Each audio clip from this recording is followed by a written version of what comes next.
अमेरिकी राष्ट्रपति रूजवेल्ट एक बात कहा करते थे कि किसी भी राष्ट्र में सपनों और संसाधनों का बंटवारा एक समान हो।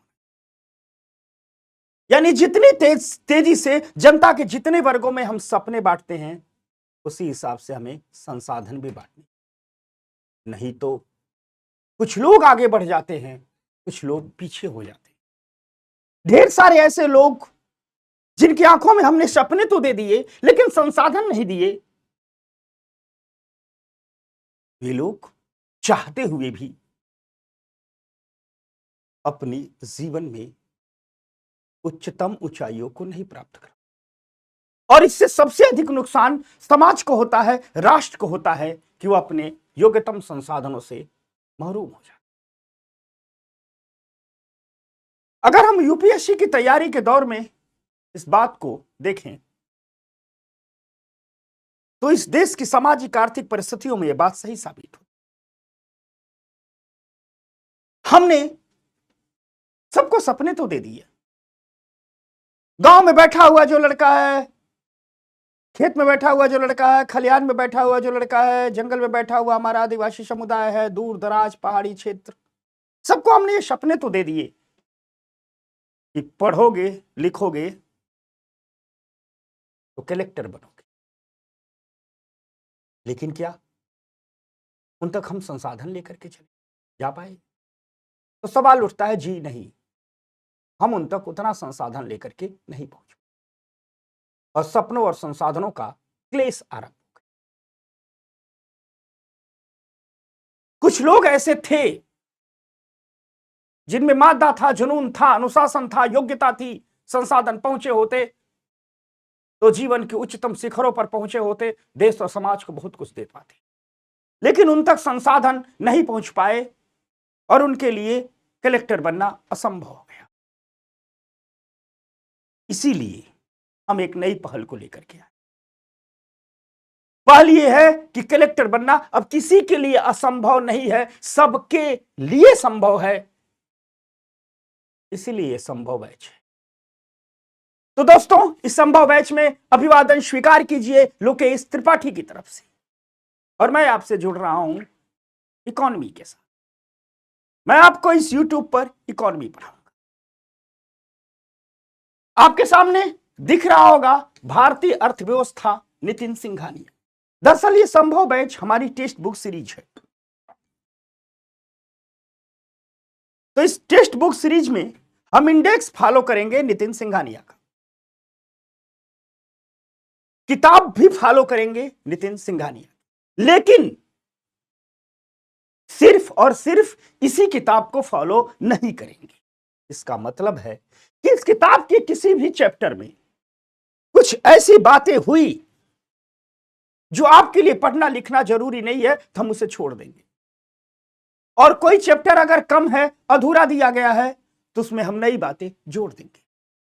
जैसे इस पूरी किताब का हमने अध्ययन किया, तो इस किताब के शुरुआत जो इकोनॉमिक ग्रोथ के चैप्टर है, इकोनॉमिक मेजरमेंट के चैप्टर, इसमें से कई बातें छोड़ने वाली है, तो हम छोड़ देंगे।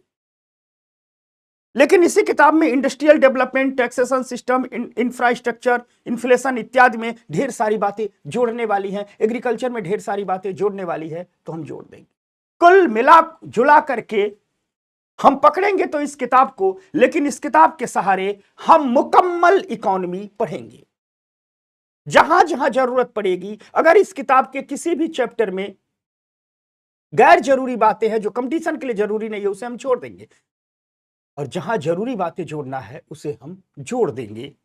हाँ, फॉलो इसी के इंडेक्स को करेंगे, यानी जिस चैप्टर में किताब लिखी गई है उसी चैप्टर के हिसाब से चलेंगे। उससे एक फायदा होता है कि हम एक इंडेक्स से यात्रा कर सकते। अक्सर एक कहावत कही जाती है, ये सच भी है, कि यूपीएससी के इकोनॉमी में कुछ कठिन चीजें हैं, जटिल चीजें हैं, चीजें बोरिंग है, समझ में नहीं आती है। कुछ लोग तो ये भी कहते हैं कि इकोनॉमी समझना यह असंभव है। जी नहीं, ये दुनिया का सबसे बड़ा झूठ है। इकोनॉमी एक प्यारा सा सब्जेक्ट है, समझने वाला सब्जेक्ट है, जीने वाला सब्जेक्ट है, रोटी के दर्शन का विषय है, विकास की अवधारणाओं का विषय है। यह वह विषय है जो यह सुनिश्चित कर सकता है कि हर व्यक्ति अपना अधिकतम कल्याण कर सके। तो इससे प्यारा कौन सा विषय हो? तो इस प्यारे विषय को इसकी मासूमियत के साथ, इसकी खूबसूरती के साथ, इसकी सरलता के साथ हम पढ़ेंगे। हम फिर से कह दे रहे हैं, नितिन सिंघानिया के इंडेक्स को हम फॉलो करेंगे। जो चीजें गैर जरूरी होगी वो छोड़ देंगे, और जो चीजें जरूरी होगी वहां वहां उसको जोड़ देंगे। तो चलिए अपनी इस यात्रा को संभव बनाते हैं। जो जो इस बैच को देख रहे हैं, इस क्लास की शुरुआत करने से पहले एक वचन उनको दे देता हूं, एक वादा उनसे कर देता हूं कि अब आपके लिए इकोनॉमी समझना असंभव नहीं, संभव है। कठिन नहीं, आसान है। बोरिंग नहीं, रुचिकर है। आपकी इस यात्रा में इकोनॉमी आपका सबसे मजबूत पक्ष बनने वाला है। यह वचन मैं अभी दे देता हूं। और जब आखिरी वीडियो होगा इस क्लास का, तो उसमें मैं पूछूंगा आपसे कि हमने इस वचन को कितना निभाया। तो आप लोग स्वतंत्र रूप से निर्णय बताइएगा कि हम कितना निभाया। तो दोस्तों शुरू करते हैं। पहला ही चैप्टर है जिसका नाम है economics and economy. Economics and economy, अर्थशास्त्र और अर्थव्यवस्था। पहली बात उठती है कि अर्थशास्त्र क्या है, अर्थव्यवस्था क्या है, दोनों में संबंध क्या है, दोनों में अलगाव क्या है। दरअसल अर्थशास्त्र से ही अर्थव्यवस्था निकली हुई। लेकिन एक बारीक अंतर समझते हैं। अगर हम बात करें अर्थशास्त्र की, तो अर्थशास्त्र के बारे में कहा जाता है कि economy is a social science. अर्थशास्त्र एक सामाजिक विज्ञान है जो वस्तुओं और सेवाओं के उत्पादन, वितरण और खपत से संबंधित है।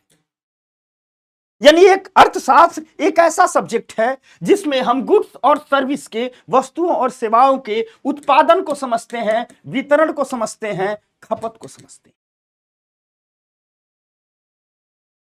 यही अर्थशास्त्र।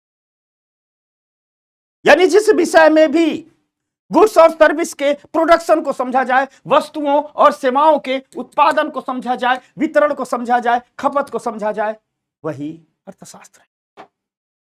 और जब हम वस्तुओं के उत्पादन, वितरण और खपत को समझते हैं, तो हम किसी क्षेत्र के दायरे में होकर के नहीं समझते हैं, हम पूरी दुनिया के परिप्रेक्ष्य में इसको समझते हैं। तो अर्थशास्त्र किसी विशेष क्षेत्र से संबंधित नहीं होता, यह ग्लोबल है, यह वैश्विक है। लेकिन जब हम अर्थव्यवस्था की बात करते हैं, इकोनॉमी की बात करते हैं, ठीक, तो इकोनॉमी में उस अर्थशास्त्र को ही किसी विशेष क्षेत्र के दायरे में समझते हैं। यानी हम कह सकते हैं अर्थव्यवस्था और कुछ नहीं, एक निश्चित क्षेत्र में भूमिका निभाने वाला अर्थशास्त्र है। अगर हम किसी देश के अर्थशास्त्र को समझने लगेंगे तो वह इकोनॉमी बन जाता है। जैसे हम सिर्फ भारत के अर्थशास्त्र की बात करें, वह इंडियन इकोनॉमी कहलाए। अर्थात अर्थव्यवस्था और कुछ नहीं, अर्थशास्त्र का एक छोटा सा रूप। जब हम किसी विशेष क्षेत्र के अर्थशास्त्र को समझने लगते हैं, वही अर्थव्यवस्था बन। उदाहरण के लिए इंडियन इकोनॉमी, भारतीय अर्थव्यवस्था। यानी कुछ यूं कह सकते हैं कि मान लीजिए ये पूरी दुनिया है, ये पूरी दुनिया है। इस पूरी दुनिया है। जब हम किसी पर्टिकुलर क्षेत्र की बात नहीं करके, जब हम पूरी दुनिया में उत्पादन के सिद्धांतों की बात करने लगे कि वस्तु और सेवाओं का प्रोडक्शन कैसे होगा, जब हम डिस्ट्रीब्यूशन की बात करने लगे कि वस्तु और सेवाओं का वितरण कैसे होगा, जब हम इनके खपत की बात करने लगे कि वस्तु और सेवाओं की खपत कितनी हो रही है, तो यही कहलाता है इकोनॉमिक्स। यही कहलाता है इकोनॉमिक्स। लेकिन मान लीजिए इसी दुनिया के किसी देश, सबसे महान देश, अगर हम भारत की बात करने लगे, इंडिया में ही अगर हम इसी उत्पादन, खपत और वितरण की बात करने लगे, तो यही इकोनॉमी कहलाए। यानी एक बड़ा हिस्सा अर्थशास्त्र है लेकिन जब इसको किसी पर्टिकुलर क्षेत्र में सीमित कर दिया जाता है तो अर्थव्यवस्था, जैसे हम कहते हैं भारत की अर्थव्यवस्था, हम भारत का अर्थशास्त्र नहीं कहते, अमेरिका की अर्थव्यवस्था, ब्रिटेन की अर्थव्यवस्था, फ्रांस की अर्थव्यवस्था, चीन की अर्थव्यवस्था, जापान की अर्थव्यवस्था, क्योंकि हर देश में उत्पादन, खपत और वितरण का पैटर्न अलग अलग। यही अर्थशास्त्र और अर्थव्यवस्था में बेसिक अंतर है, मूलभूत अंतर है। अब ठीक, जब हम अर्थशास्त्र के विषय में, इसके नाम के विषय में बात करते हैं, आधुनिक अर्थशास्त्र की बात करते हैं, तो 1935 में एक ब्रिटिश अर्थशास्त्री हुए लियोनेल रॉबिन्स। ये जो लियोनेल रॉबिन्स थे, इन्होंने एक बहुत बढ़िया बात कही। अर्थशास्त्र को इन्होंने अभाव का विज्ञान कहा था। इन्होंने कहा था कि अर्थशास्त्र पूरा का पूरा साइंस है, पूरा का पूरा विज्ञान है। इसके ठोस तर्क हैं, निश्चित नियम हैं, ठोस तर्कों और निश्चित नियम पर काम करें तो निश्चित परिणाम भी आते हैं, लेकिन यह अभाव का विज्ञान। आप कहोगे अभाव का विज्ञान इन्होंने क्यों कहा था? दरअसल इनका कहना था कि पूरी दुनिया में जब से मनुष्य है तब से अर्थशास्त्र है, लेकिन जब मनुष्य था तो मनुष्य कम था, संसाधन अधिक थे। धीरे धीरे मनुष्य परिवार के रूप में, समाज के रूप में, राज्य के रूप में संगठित हुआ। अब जब मनुष्य परिवार, समाज और राज्य के रूप में संगठित हुआ, तो ये जो राज्य के रूप में संगठित, परिवार के रूप में संगठित, समाज के रूप में संगठित जो मानव हुआ, ठीक, इस मानव की जरूरतें अधिक थी, जरूरतें अधिक थी, जरूरतें अधिक थी। और हम देखते क्या है कि जितनी जरूरतें थी उतने संसाधन नहीं थे, यानी जो संसाधन थे वो सीमित थे। आज भी देख लो, क्या दुनिया के जितने, किसी भी देश की जितनी जरूरतें उतने संसाधन है? जी नहीं है, जरूरतें अधिक, संसाधन सीमित। अब शुरुआती दिनों में तो बहुत था, क्योंकि हम ढेर सारे संसाधनों को एक्सप्लोर नहीं कर पाते थे। हम मध्यकाल में देखते हैं, आधुनिक काल में देखते हैं, प्राचीन काल में देखते हैं, जरूरतें अधिक हैं, संसाधन सीमित थे। इसलिए दुनिया की हर सभ्यता, हर संस्कृति, हर समाज, हर राज्य के सामने एक प्रश्न उठता था। यद्यपि उस प्रश्न को अर्थशास्त्र के प्रश्न नहीं कहा जाता था, एक प्रश्न उठता था कि सीमित संसाधनों से अपनी जरूरतें कैसे पूरी करें।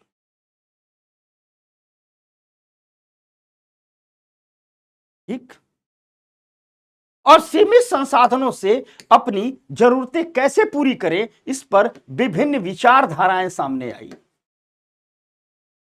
भारत में या पूरी दुनिया में सबसे बेहतर रूप से इस पर कौटिल्य ने अपनी बात रखी, अरस्तु ने अपनी बात रखी पूरी वैश्विक लेवल पर। तो विभिन्न विचारधाराएं सामने आई कि संसाधनों, सीमित संसाधनों, संसाधन कम है, जरूरतें अधिक हैं, तो पहले किस जरूरत को प्राथमिकता दिया जाए, इस पर विभिन्न प्रकार की विचारधाराएं। और यही विभिन्न प्रकार की विचारधाराएं धीरे धीरे आधुनिक काल आते हुए अर्थशास्त्र बन गई।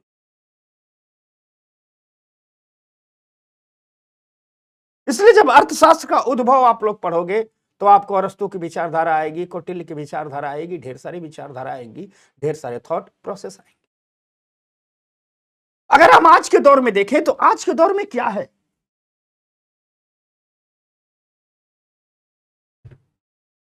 देश है, कोई भी देश का एग्जाम्पल ले लीजिए, उदाहरण स्वरूप इंडिया ले लीजिए। इस देश की ढेर सारी जरूरतें हैं और इसी देश के संसाधनों की बात कीजिए तो जितने जरूरतें हैं क्या उतने संसाधन हैं? नहीं है, संसाधन सीमित है, संसाधन सीमित है। अर्थात संसाधनों का अभाव है। क्या है? संसाधनों का अभाव है। संसाधनों का अभाव है। तो जाहिर सी बात है, इस सीमित संसाधन, इस अभावग्रस्त संसाधनों का देश के लोगों की जरूरतों के हिसाब से बंटवारा करना, इन संसाधनों का देश के लोगों की जरूरतों के हिसाब से बंटवारा करना, जरूरतों के हिसाब से बंटवारा करना होगा। और जो जरूरतों के हिसाब से बंटवारा हर साल किया जाता है, वही तो बजट है। हर साल सरकार बजट लेकर के आती है ना, कहती है हमने स्वास्थ्य को इतना पैसा दिया, शिक्षा को इतना पैसा दिया, इंफ्रास्ट्रक्चर को इतना पैसा दिया, हमने कृषि विकास को इतना पैसा दिया, ग्रामीण विकास को इतना पैसा दिया। सर, बजट अपनी प्राथमिकताएं तय करती है। जैसे इसी बार बजट में, बजट 2024-25 में, बजट 2024-25 में, बजट 2024-25 में सरकार ने 9 प्राथमिकताएं गिनवाई। कहा कि हमारी 9 प्राथमिकताएं, यानी हमारे पास जो पैसा है उनमें से हम 9 क्षेत्र में पहले बंटवारा करेंगे, उसके बाद अन्य क्षेत्रों की। और इन 9 क्षेत्रों में इस प्रकार बंटवारा करेंगे कि जो प्राथमिक जरूरतें हैं वो पूरी हो जाए, क्योंकि जितनी जरूरतें हैं उतना संसाधन नहीं, संसाधनों का अभाव है। तो बजट को भी हम किस में पढ़ते हैं? अर्थशास्त्र में पढ़ते हैं ना, अर्थव्यवस्था में पढ़ते हैं, क्योंकि देश का बजट है। जब हम देश के बजट की पढ़ते हैं, इंडिया का बजट पढ़ेंगे तो इंडियन इकोनॉमी में आएगा, अमेरिका का बजट पढ़ेंगे तो अमेरिकन इकोनॉमी में आएगा। लेकिन सिर्फ बजट के कॉन्सेप्ट को पढ़ेंगे, अब देखते हो कि दुनिया का हर देश बजट बनाता है, जब बजट के कॉन्सेप्ट को पढ़ेंगे तो अर्थशास्त्र में आएगा। समझना बात, यानी संसाधनों का अभाव है और बंटवारा भी जरूरी है। इसीलिए कहा गया अर्थशास्त्र को अभाव का विज्ञान, अभाव का विज्ञान। क्या कहा जा रहा है? अभाव का विज्ञान कहा जा, क्या कह रहे हैं इसे? अभाव का विज्ञान। ठीक, यदि अभाव नहीं होगा तो अर्थशास्त्र का उद्भव ही नहीं होगा। परिवार का बजट बनता है ना, पिताजी के महीने की जितनी कमाई होती है, ऐसा थोड़ा होता है। पहले वो तय करते हैं कि अच्छा बच्चों की फीस पहले दे दे, घर का राशन ला लें, पैसा बचा कर रख दे, महीने भर का काम चलेगा, 2-4 हजार रुपये रख दे, कोई बीमार पड़ेगा तो इलाज आएगा। इसके बाद जो बचेगा तो कहते हैं चलो एक स्कूटर खरीद लेते हैं। लेकिन ऐसा नहीं है, कोई बच्चों की फीस रोक के स्कूटर खरीदता है, कोई घर के राशन को रोक के स्कूटर। तो आप गौर से देखोगे, परिवार के भी स्तर पर बजट है, समाज के भी स्तर पर बजट है, राज्य के भी स्तर पर बजट है, केंद्र के भी स्तर पर बजट है। कुल मिला जुला करके सच में अर्थशास्त्र अभाव का विज्ञान है।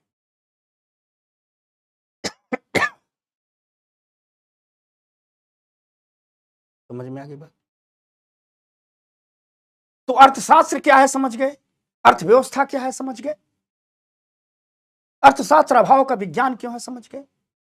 और निष्कर्ष अगर अर्थव्यवस्था और अर्थशास्त्र में अंतर देख लें तो क्या है? तो यही है, जब हम उत्पादन, वितरण और खपत के मूलभूत सिद्धांतों की बात करते हैं तो वो अर्थव्यवस्था। अगर हम निष्कर्ष रूप में देखें कि इकोनॉमिक्स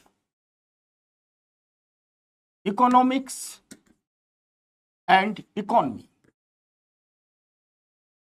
अंतर क्या है, तो हम कह सकते हैं कि जब हम उत्पादन, वितरण और खपत के मूलभूत सिद्धांतों की बात करते हैं, मूलभूत सिद्धांतों की बात करते हैं, मूलभूत सिद्धांतों की बात करते हैं, यह इकोनॉमिक्स कहलाता है, अर्थशास्त्र कहलाता है। लेकिन जब इसी उत्पादन, वितरण और खपत को किसी क्षेत्र के परिप्रेक्ष्य में या किसी देश के परिप्रेक्ष्य में इनके सिद्धांतों की बात करते हैं, देश के परिप्रेक्ष्य में, तो वह इकोनॉमी कहलाता, इकोनॉमी कहलाता। तो इकोनॉमिक्स क्या है, इकोनॉमी क्या है समझ गए। इकोनॉमिक्स को अर्थ अभाव का विज्ञान क्यों कहते हैं ये समझ गए। आधुनिक जो इकोनॉमिक्स है इसके पिता को माना जाता है, कौन है, तो एडम स्मिथ आधुनिक अर्थशास्त्र के जनक हैं। जो आधुनिक अर्थशास्त्र है उसके जनक, उसके पिता माना जाता है एडम स्मिथ को। अब आइए भैया आगे चलते हैं। ठीक, अब थोड़ी हम बात करेंगे अर्थव्यवस्था पर। जीएस का टॉपिक है तो उसमें अर्थव्यवस्था ही पढ़नी है, इकोनॉमी ही पढ़नी है, इकोनॉमिक्स आपको नहीं पढ़ना है, समझना। जब यूपीएससी में जीएस की बात करते हैं तो क्या पढ़ते हैं, इकोनॉमी पढ़ते हैं। ऑप्शनल जब पढ़ते हैं तो इकोनॉमिक्स पढ़ते हैं, लेकिन जीएस में क्या पढ़ना है, इकोनॉमी पढ़ना है।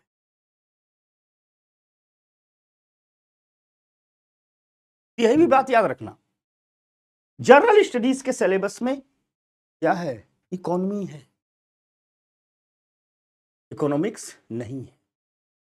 यानी हम यहां किसी क्षेत्र विशेष की अर्थव्यवस्था को पढ़ेंगे, किसी क्षेत्र विशेष के अर्थशास्त्र को पढ़ेंगे, और वो क्षेत्र विशेष क्या होगा, इंडिया। क्षेत्र विशेष क्या होगा, इंडिया। तो हम यहां भारत में जो अर्थशास्त्र काम कर रहा है उसके बारे में पढ़ेंगे, और जब हम किसी देश में काम करने वाले अर्थशास्त्र का अध्ययन करते हैं तो वही बन जाती है अर्थव्यवस्था। तो आइए देखते हैं अर्थव्यवस्थाएं कितने प्रकार की हो। टाइप्स ऑफ इकोनॉमी की बात करते हैं, अर्थव्यवस्था के प्रकार की बात करते हैं। एक अर्थव्यवस्था होती है जिसे हम कहते हैं बाजार अर्थव्यवस्था, मार्केट इकोनॉमी। मार्केट इकोनॉमी का मतलब होता है कि किसी भी देश में जो पूरी की पूरी आर्थिक प्रणाली है, किसी भी देश की जो पूरी की पूरी आर्थिक प्रणाली है, इकोनॉमिक सिस्टम है, जिसमें उत्पादन कितना होगा, कब होगा, कीमतें कितनी होंगी, किसी भी वस्तु की कितनी होंगी। जब ये सारी चीजें सरकार न तय करके प्राइवेट सेक्टर के लोग तय करने लगे, निजी स्वामित्व वाले व्यवसाय करने वाले लोग तय करने लगे, तो उसे हम मार्केट इकोनॉमी कहते हैं। यानी बात कुछ यूं कहें, मार्केट इकोनॉमी, बाजार अर्थव्यवस्था।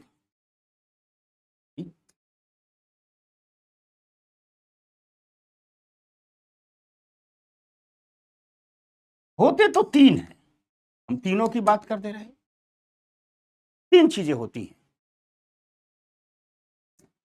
वस्तु और सेवा। इनका उत्पादन क्या होगा, वितरण क्या होगा, खपत क्या होगा।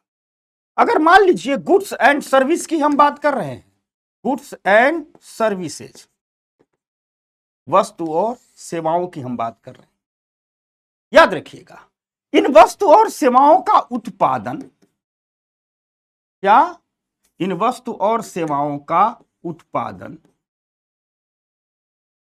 इन वस्तु और सेवाओं का वितरण, यानी डिस्ट्रीब्यूशन कैसे होना चाहिए। भाई उत्पादन हो रहा है लेकिन आप तक कैसे पहुंचेंगी, वितरण से ही ना। और इन वस्तु और सेवाओं की खपत, यह तीनों मिलाकर के पूरा का पूरा इकोनॉमी आर्थिक मॉडल बनाती है। याद रखिएगा, जब वस्तु और सेवाओं का उत्पादन, वितरण और खपत, इन तीनों के बारे में जितने भी निर्णय हैं, जितने भी निर्णय हैं, जब ये सारे निर्णय प्राइवेट सेक्टर लेने लगे, प्राइवेट सेक्टर लेने लगे, निजी क्षेत्र लेने लगे, तो इसी इकोनॉमी को मार्केट इकोनॉमी कहते हैं। इसी इकोनॉमी को मार्केट इकोनॉमी कहते हैं, बाजार अर्थव्यवस्था। तो मार्केट इकोनॉमी क्या है भैया, भूलोगे तो नहीं, क्लास के बाद कमेंट करके बताना गुरुजी भूलेंगे नहीं, ठीक है।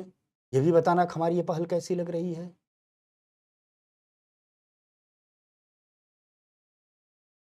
क्योंकि पीडब्ल्यू के डिक्शनरी में एक शब्द है ही नहीं, और वो है असंभव। पीडब्ल्यू के डिक्शनरी में सिर्फ एक ही शब्द है,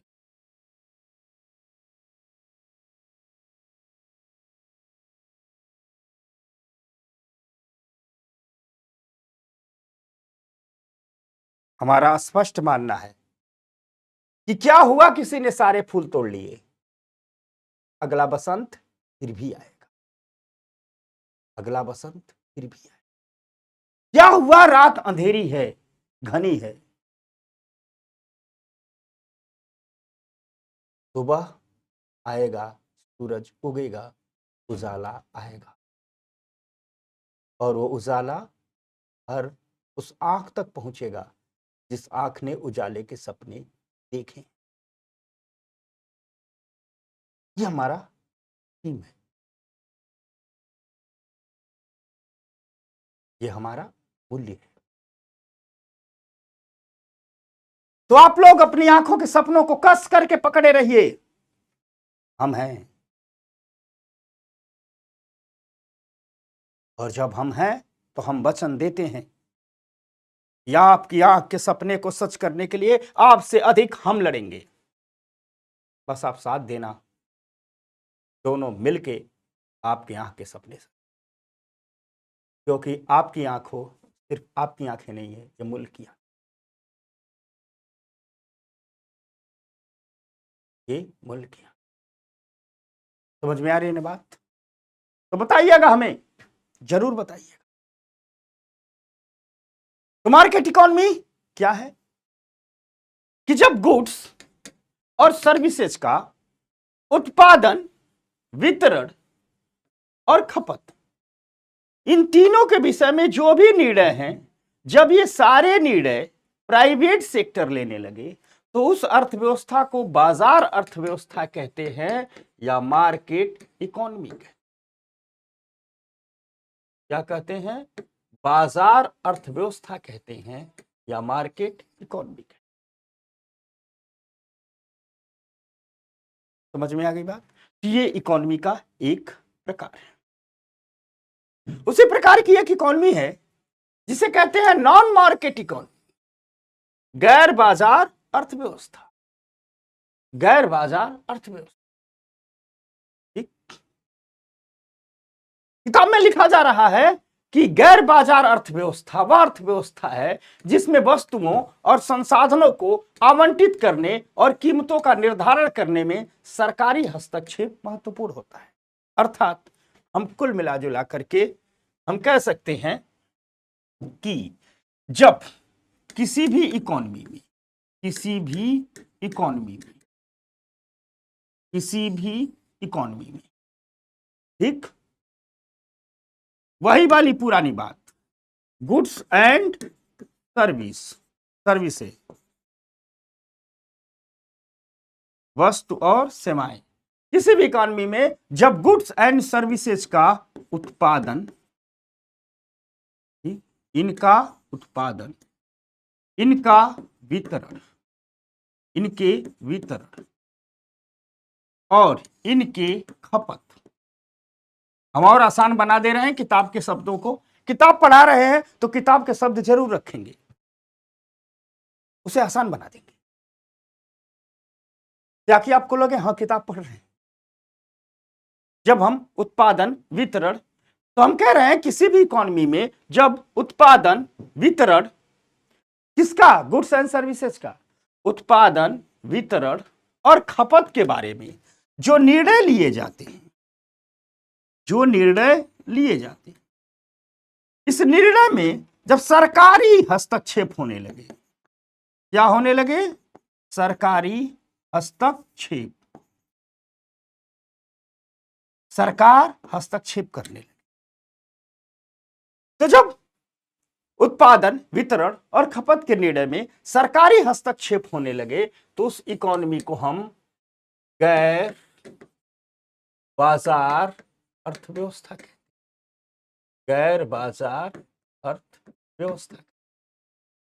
ठीक, इसी गैर बाजार अर्थव्यवस्था को अगर हम पूरा तो नहीं कह सकते हैं, मोटे तौर पर समाजवादी अर्थव्यवस्था भी कहते हैं, अभी बताएंगे। इसे क्या कहते हैं?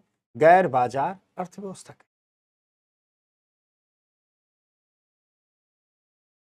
तो दूसरा मिल गया गैर बाजार अर्थव्यवस्था, यानी उत्पादन, वितरण और खपत के बारे में सरकारी हस्तक्षेप हो रहा है, तो इसे हमने कह दिया गैर बाजार अर्थव्यवस्था। अब तो दूसरा क्या मिल गया? यानी जब सरकार हस्तक्षेप कर रही है तो क्या हो गया? गैर बाजार अर्थव्यवस्था, नॉन मार्केट इकोनॉमी। अब एक तीसरा भी है जिसे यहां कहा गया है मिश्रित अर्थव्यवस्था, मिक्स्ड इकोनॉमी। इसके बारे में किताब लिख रही है कि ऐसी मिश्रित आर्थिक प्रणाली निजी संपत्ति की रक्षा करती है और पूंजी के उपयोग में आर्थिक स्वतंत्रता के स्तर की अनुमति देती है, लेकिन यह सरकारों को सामाजिक उद्देश्यों को प्राप्त करने के लिए आर्थिक गतिविधियों में हस्तक्षेप करने की अनुमति देती है। अब इसको और आसानी से आपको समझा दे रहे हैं। मिक्स्ड इकोनॉमी, देखिए, जब इकोनॉमी में किसका गुड्स एंड सर्विसेज, किसका? तो गुड्स एंड सर्विसेज। इस इकोनॉमी में जब गुड्स एंड सर्विसेज का उत्पादन,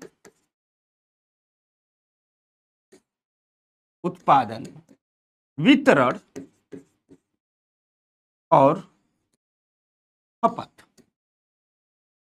यही तीन चीज होती है। भाई किसी चीज का उत्पादन होगा, फिर उसका डिस्ट्रीब्यूशन होगा, फिर लोग उसका उपयोग करेंगे।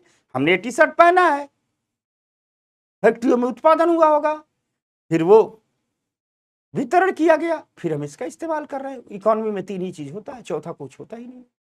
तो जब उत्पादन, वितरण और खपत का निर्णय, क्या निर्णय? उत्पादन, वितरण और खपत के संबंध में निर्णय, डिसीजन। ये निर्णय जब सरकार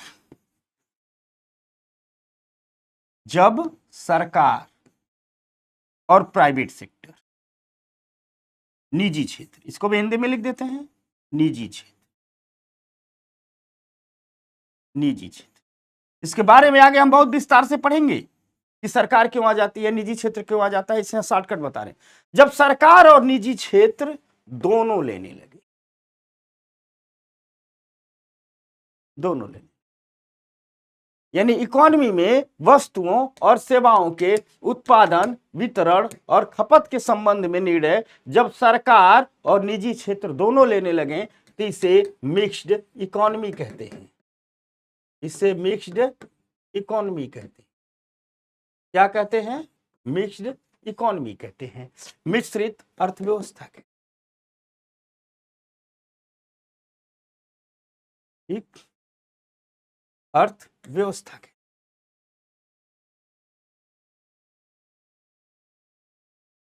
यानी हमारे पास तीन प्रकार की बातें आई, हमारे पास तीन प्रकार की बातें आई।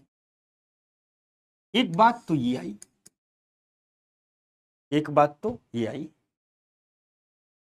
इस ऐसे लिखते हैं, हमारे पास तीन प्रकार की बातें आई कि इकोनॉमी तीन प्रकार की होती है। एक मार्केट इकोनॉमी, बाजार आधारित अर्थव्यवस्था, बाजार आधारित अर्थव्यवस्था। ठीक, एक आई गैर बाजार आधारित अर्थव्यवस्था, गैर बाजार आधारित अर्थव्यवस्था, आधारित अर्थव्यवस्था, यानी यहां सरकार पूरा निर्णय ले रही है। ठीक, और तीसरी आई मिश्रित अर्थव्यवस्था, मिश्रित अर्थव्यवस्था। बाजार अर्थव्यवस्था में निर्णय कौन लेता है? Private sector. प्राइवेट सेक्टर, यहां गवर्नमेंट सरकार, यहां गवर्नमेंट प्लस प्राइवेट दोनों। आगे आप पढ़ेंगे पूंजीवाद, समाजवाद और मिश्रित अर्थव्यवस्था। दरअसल इस बाजार अर्थ आधारित अर्थव्यवस्था को ही कुछ रूपों के साथ पूंजीवादी अर्थव्यवस्था भी कहते हैं, या आगे हम विस्तार से पढ़ाएंगे, इसी को पूंजीवादी अर्थव्यवस्था भी कहते हैं। जो गैर बाजार आधारित अर्थव्यवस्था है, इसी को कुछ और लक्षणों के साथ समाजवादी अर्थव्यवस्था भी कहते हैं। और मिश्रित अर्थव्यवस्था को तो मिश्रित अर्थव्यवस्था ही कहते हैं। पूंजीवाद और समाजवाद के बारे में हम चर्चा आगे करेंगे। जब हम भारत में आजादी के बाद योजनागत विकास को समझाएंगे तो विचारधारा के रूप में वहां पूंजीवाद समझाएंगे, विचारधारा के रूप में समाजवाद समझाएंगे, और फिर बताएंगे विचारधारा के रूप में मिश्रित अर्थव्यवस्था को भारत ने क्यों चुना।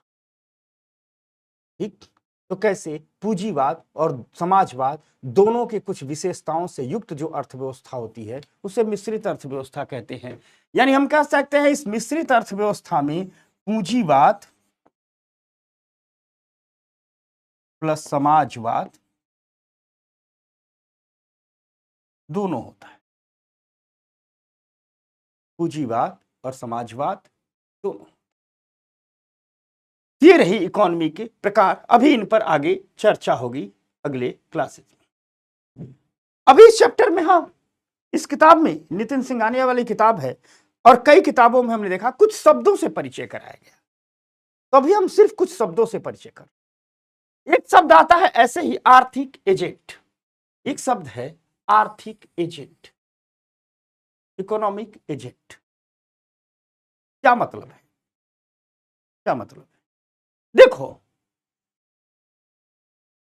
चाहे वे व्यक्ति हो, चाहे कोई संस्था हो, प्राइवेट हो, सरकारी हो, कोई भी हो, जो लोग भी आर्थिक निर्णय लेते हैं वे आर्थिक एजेंट कहलाते हैं। जो लोग भी आर्थिक निर्णय लेते हैं वे आर्थिक एजेंट कहलाते हैं।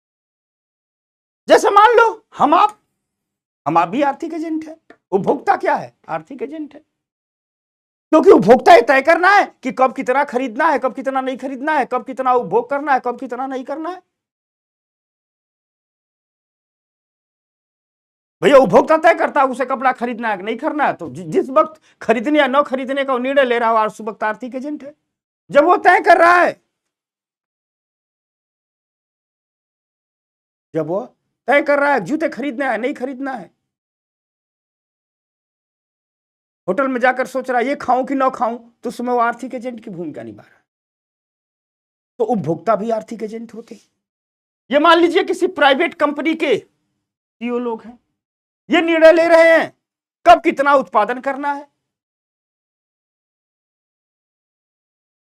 ये भी आर्थिक एजेंट है। ये भी आर्थिक एजेंट है। सरकार है, मान लीजिए सरकार निर्णय ले रही है कि देश में स्टील का उत्पादन इतना होना चाहिए, इतना नहीं होना चाहिए, सड़क बननी चाहिए, सड़क नहीं बननी चाहिए, तो सरकार भी आर्थिक एजेंट है। यानी कोई भी व्यक्ति या संस्था जो भी आर्थिक निर्णय लेते हैं वो क्या है? आर्थिक एजेंट है। व्यक्ति भी हो सकता है, संस्था भी हो सकती है, सरकार भी हो सकती है। जब सरकार आर्थिक निर्णय लेती है तो सरकार आर्थिक एजेंट है। जब कोई कंपनी, कोई संस्थान आर्थिक निर्णय लेता है तो कंपनी, संस्थान आर्थिक एजेंट है। जब कोई उपभोक्ता निर्णय लेता है तो उपभोक्ता आर्थिक एजेंट है। तो जो भी आर्थिक निर्णय लेते हैं वे आर्थिक एजेंट कहलाते हैं। जैसे वे वस्तुओं और सेवाओं के निर्माता भी हो सकते हैं, जो यह तय करते हैं कि क्या और कितना उत्पादन करना है, यानी कंपनियों के मालिक भी हो सकते हैं, ये भी आर्थिक एजेंट हो सकते हैं। वे सरकार, निगम, बैंक जैसी संस्थाएं भी हो सकती है। सरकार भी हो सकती है, निगम भी हो सकता है, बैंक भी हो सकता है, क्योंकि ये लोग अलग अलग आर्थिक निर्णय लेते हैं। कब कितना खर्च करना है, क्रेडिट पर कितना ब्याज दर वसूलना है, भाई निगम कंपनियां क्या कहते हैं, कब कितना खर्च करना है। बैंक क्या निर्णय लेते हैं कि कब ब्याज दर कितनी रखनी है, कितना ब्याज लिखना है, क्रेडिट दे रहे हैं, ऋण दे रहे हैं, क्रेडिट कार्ड दे रहे हैं, कितना ब्याज लेंगे, कितना किस वस्तु पर ईएमआई लेंगे। सरकार निर्णय लेती है कि कर की दर कितनी होनी चाहिए, टैक्स कितना होना चाहिए, बजट में वित्त मंत्री कहते हैं इतना टैक्स होना, इतना टैक्स होना। ये सब क्या है, आर्थिक निर्णय। तो चाहे उपभोक्ता हो, चाहे संस्थान हो, चाहे सरकार हो, ये सारे के सारे आर्थिक एजेंट हो सकते हैं। उसी प्रकार अर्थव्यवस्थाओं के कुछ और प्रकार निर्धारित किए गए, अर्थव्यवस्थाओं के कुछ और प्रकार निर्धारित किए गए। यहां तो हमने जो प्रकार दिया वो देखा, वो आर्थिक निर्णय लेने के आधार पर देखा। ठीक, जब बाजार में उत्पादन, वितरण, खपत का आर्थिक निर्णय प्राइवेट सेक्टर लेता है, बाजार आधारित तो अर्थव्यवस्था है। जब सरकार लेती है तो गैर बाजारित अर्थव्यवस्था है। जब दोनों लेते हैं मिश्रित अर्थव्यवस्था है। लेकिन एक प्रकार की, ये तो निर्णय लेने के आधार पर है। अब काम करने के आधार पर भी अर्थव्यवस्थाओं का विभाजन किया गया। काम करने के आधार पर जो अर्थव्यवस्थाओं का विभाजन किया है वो दो प्रकार है। एक को कहते हैं माइक्रो इकोनॉमी, एक को कहते हैं मैक्रो इकोनॉमी। माइक्रो मतलब बहुत छोटे लेवल पर, इसे हिंदी में कहते हैं व्यष्टि अर्थशास्त्र। ठीक, मैक्रो मतलब बहुत बड़े लेवल। जब हम अर्थशास्त्र में छोटी छोटी आर्थिक इकाइयों के कार्यों और व्यवहारों की जांच करते हैं तो हम कहते हैं माइक्रो है। माइक्रो मतलब सूक्ष्म स्तर, सूक्ष्म स्तर। जब हम सूक्ष्म स्तर पर जाकर के अध्ययन कर रहे हैं, सूक्ष्म स्तर को ही क्या कहते हैं, माइक्रो। जब हम सूक्ष्म स्तर पर जाकर के आर्थिक अध्ययन करते हैं कि कोई छोटे से दुकानदार है, उसके आर्थिक क्रियाकलाप कैसे चल रहे हैं। कोई परिवार है, कब किसी वस्तु की मांग कर रहा है, अब कब किसी वस्तु की मांग नहीं कर रहा है। जब इनसे जुड़े सिद्धांतों का अध्ययन करते हैं, जब हम छोटे लेवल पर उत्पादन से जुड़े सिद्धांतों का, डिमांड से जुड़े सिद्धांतों का, मूल्य निर्धारण से जुड़े सिद्धांतों का अध्ययन करते हैं, तो उसे हम माइक्रो इकोनॉमिक्स कहते हैं, व्यष्टि अर्थशास्त्र कहते हैं। छोटे लेवल पर, सूक्ष्म लेवल पर कि ब्याज दरें बढ़ा दी जाए तो छोटा वाला दुकानदार है, उसकी बिक्री पर क्या असर पड़ेगा। जो एक एक व्यक्ति खरीदार है उस पर क्या असर पड़ेगा, परिवार पर क्या असर पड़ेगा। किसी स्पेसिफिक वस्तु, हमारे हाथ में ये मोबाइल फोन है, इंटरेस्ट रेट बढ़ने से इस मोबाइल फोन की बिक्री पर, उत्पादन पर क्या प्रभाव पड़ेगा। यानी जब हम बहुत सूक्ष्म लेवल पर जाकर के, माइक्रो लेवल पर जाकर के अर्थशास्त्र के सिद्धांतों का अध्ययन करते हैं, उसे माइक्रो इकोनॉमी कहते हैं, व्यष्टि अर्थशास्त्र कहते हैं, माइक्रो इकोनॉमिक्स कहते हैं। दूसरा है मैक्रो इकोनॉमिक्स, समष्टि अर्थशास्त्र। समष्टि मतलब बड़ा, सब कुछ। सब कुछ शब्द से समष्टि बना है, मैक्रो शब्द बना है बड़ा से। याद रखिएगा कि जब हम अर्थशास्त्र का अध्ययन और विश्लेषण बड़े लेवल पर करते हैं, देश के लेवल पर करते हैं, दुनिया के लेवल पर करते हैं, भारत के लेवल पर कर रहे हैं, अमेरिका के लेवल पर कर रहे हैं, चीन के लेवल पर कर रहे हैं, पूरी विश्व के लेवल पर कर रहे हैं।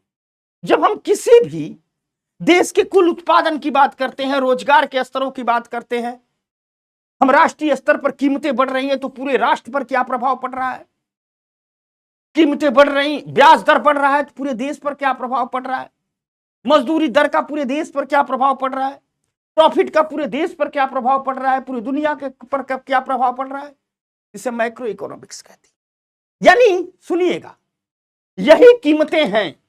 जब हम देखते हैं कि महंगाई बढ़ रही, जैसे मान लो हम कीमतों का उदाहरण लेते हैं, कीमतें, कीमतें जिसे हम महंगाई भी कहते हैं। कीमतें बढ़ गई, प्राइस बढ़ गया तो महंगाई आ गई। कीमतें हैं, कीमतें बढ़ रही हैं। कीमतें क्या हो रही हैं, बढ़ रही हैं। कीमतें बढ़ रही हैं अर्थात क्या आ रही है, महंगाई आ रही है। क्या आ रही है, महंगाई आ रही है। जब इस महंगाई का सूक्ष्म स्तर पर व्यक्ति के स्तर पर, व्यक्ति के स्तर पर, व्यक्ति के स्तर पर, जब इस महंगाई का परिवार के स्तर पर, परिवार के स्तर पर क्या प्रभाव पड़ रहा है, क्या प्रभाव पड़ रहा है, क्या इफेक्ट पड़ रहा है। जब हम इस इफेक्ट का अध्ययन करते हैं तो क्या कहलाता है, माइक्रो इकोनॉमिक्स, माइक्रो इकोनॉमिक्स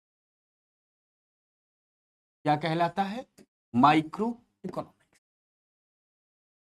और इसी कीमतें बढ़ रही है, महंगाई बढ़ रही है, जब इसी का इसका हम बृहद व्यापक स्तर पर अध्ययन करते हैं, व्यापक स्तर, बड़े स्तर पर, मान लीजिए किसी देश के स्तर पर, किसी राज्य के स्तर पर, या पूरी दुनिया के स्तर पर जब अध्ययन करते हैं तो उसे कहते हैं macro economics, macro economics, macro economics, उसे क्या कहते हैं, मैक्रो इकोनॉमिक्स। मुझे लगता है दोनों उत्तर याद हो गया। इकोनॉमी में याद कराऊंगा और अगर याद हो जाए तो मुझे बताना भी। ठीक, अब थोड़ा सेक्टर वाइज अर्थव्यवस्था को देखते हैं।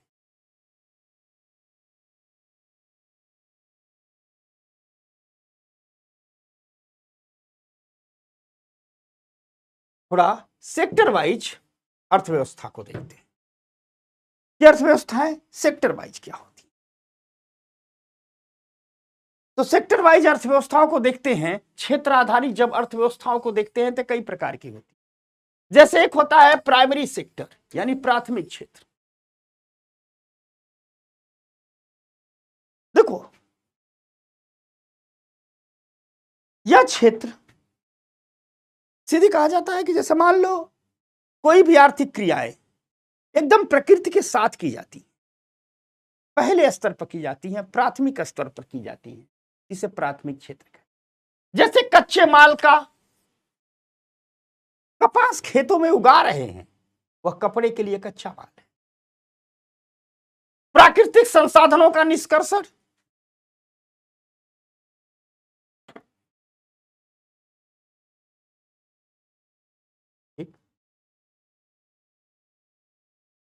जैसे मान लीजिए हम जमीन खुदाई करके लोहा निकाल रहे हैं, बॉक्साइट निकाल रहे हैं, तांबा निकाल रहे हैं, कोयला निकाल रहे हैं, तो क्या कर रहे हैं, प्राकृतिक संसाधनों का, ग्रेनाइट निकाल रहे हैं, कच्चा तेल निकाल रहे हैं, तो क्या है, प्राकृतिक संसाधनों का निष्कर्षण है। ये सब सारी चीजें की इसमें आती है, प्राथमिक क्षेत्र में आती है। आप गौर से देखोगे तो इस क्षेत्र में जो शामिल गतिविधियां हैं उनमें कृषि है, खेती क्या है, एकदम प्रकृति पर की जा रही है, प्राथमिक गतिविधियां। वानिकी है, वानिकी मतलब फॉरेस्ट्री, अर्थात जंगलों के में जो सामान मिलते हैं उनसे जो अर्थव्यवस्था चलती है।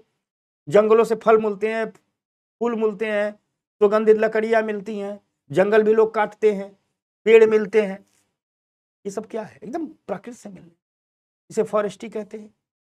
किसमें आएगा, प्राथमिक सेक्टर में। मछली पालन किसमें आएगा, प्राथमिक सेक्टर में।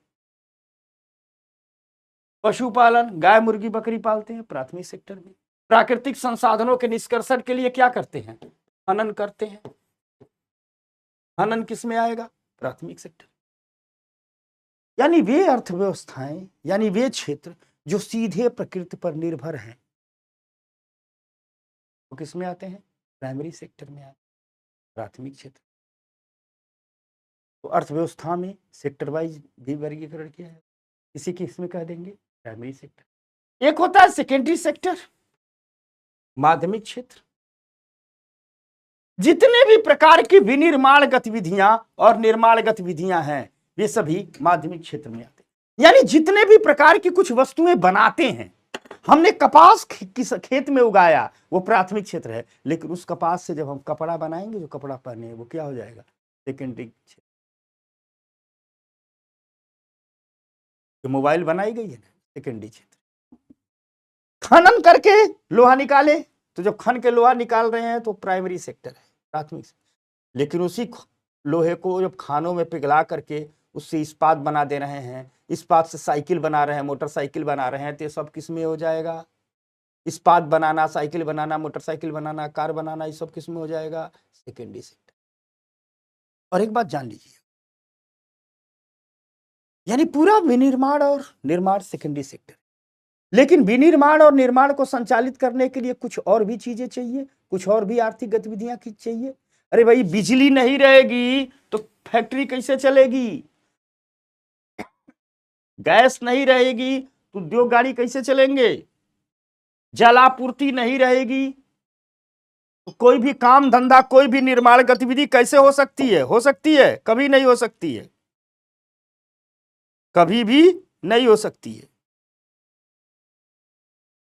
समझना बात को, कभी भी नहीं हो सकती है, जल आपूर्ति के बिना कुछ संभव है। और इससे जुड़ी कई भी अन्य उपयोगी सेवाएं हैं, कोई भी उपयोगी सेवाएं हैं,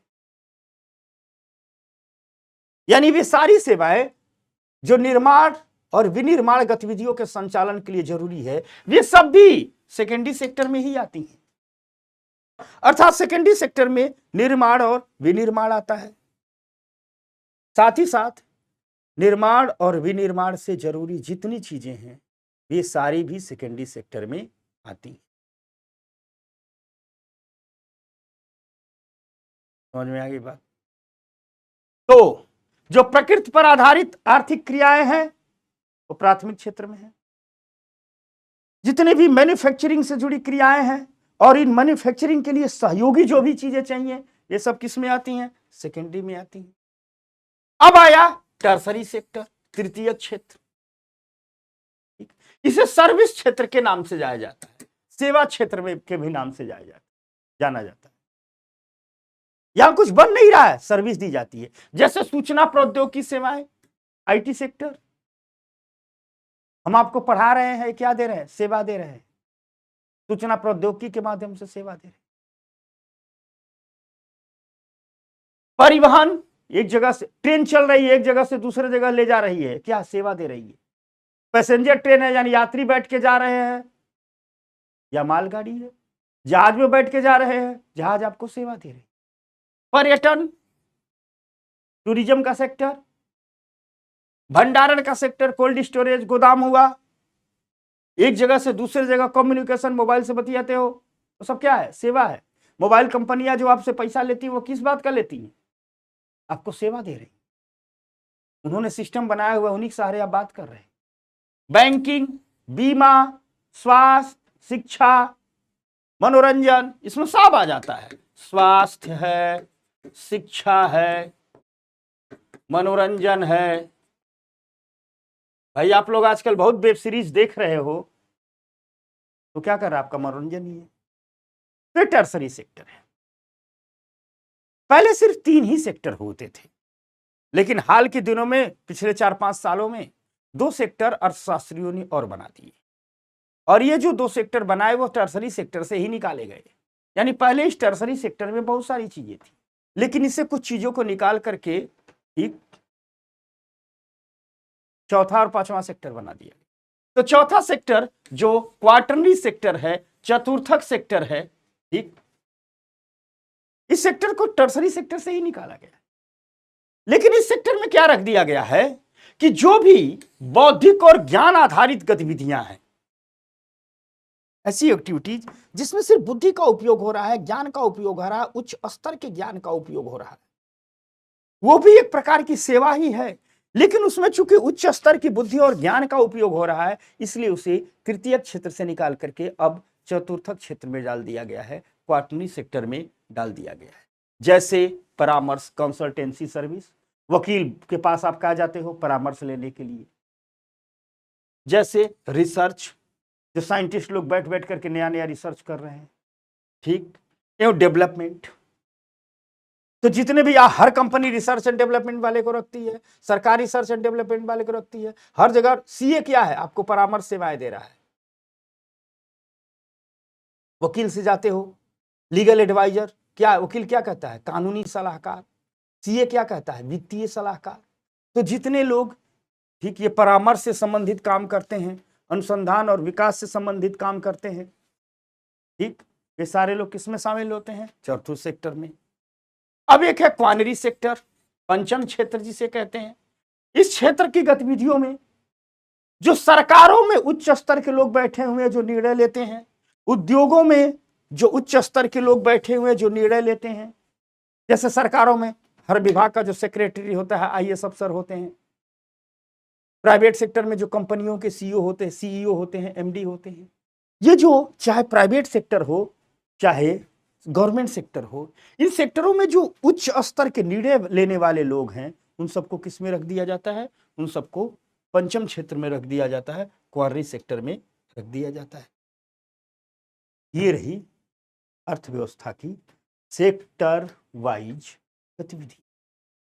समझ में आ गई बात? तो आगे बढ़ चलें। ठीक, तो चलिए अब आगे बढ़ते हैं। आगे हमारी चर्चा के बिंदु है डिमांड और सप्लाई के नियम। हमने कहा इस चैप्टर में यही छोटी छोटी बातें करेंगे। तो आइए थोड़ा डिमांड सप्लाई पर बात कर लेते हैं। मांग और आपूर्ति की जो अवधारणा है, कॉन्सेप्ट है, थोड़ा उसकी बात कर लेते हैं।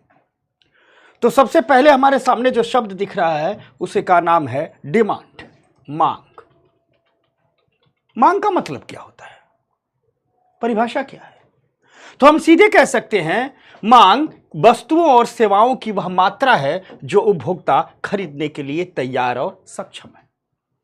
बाजार में उपभोक्ता जितनी वस्तुओं को खरीदने के लिए तैयार है वही वस्तुओं की मांग है, या यूं कहिए कि जितनी वस्तुओं को खरीदने के लिए सक्षम है यही वस्तुओं की मांग है।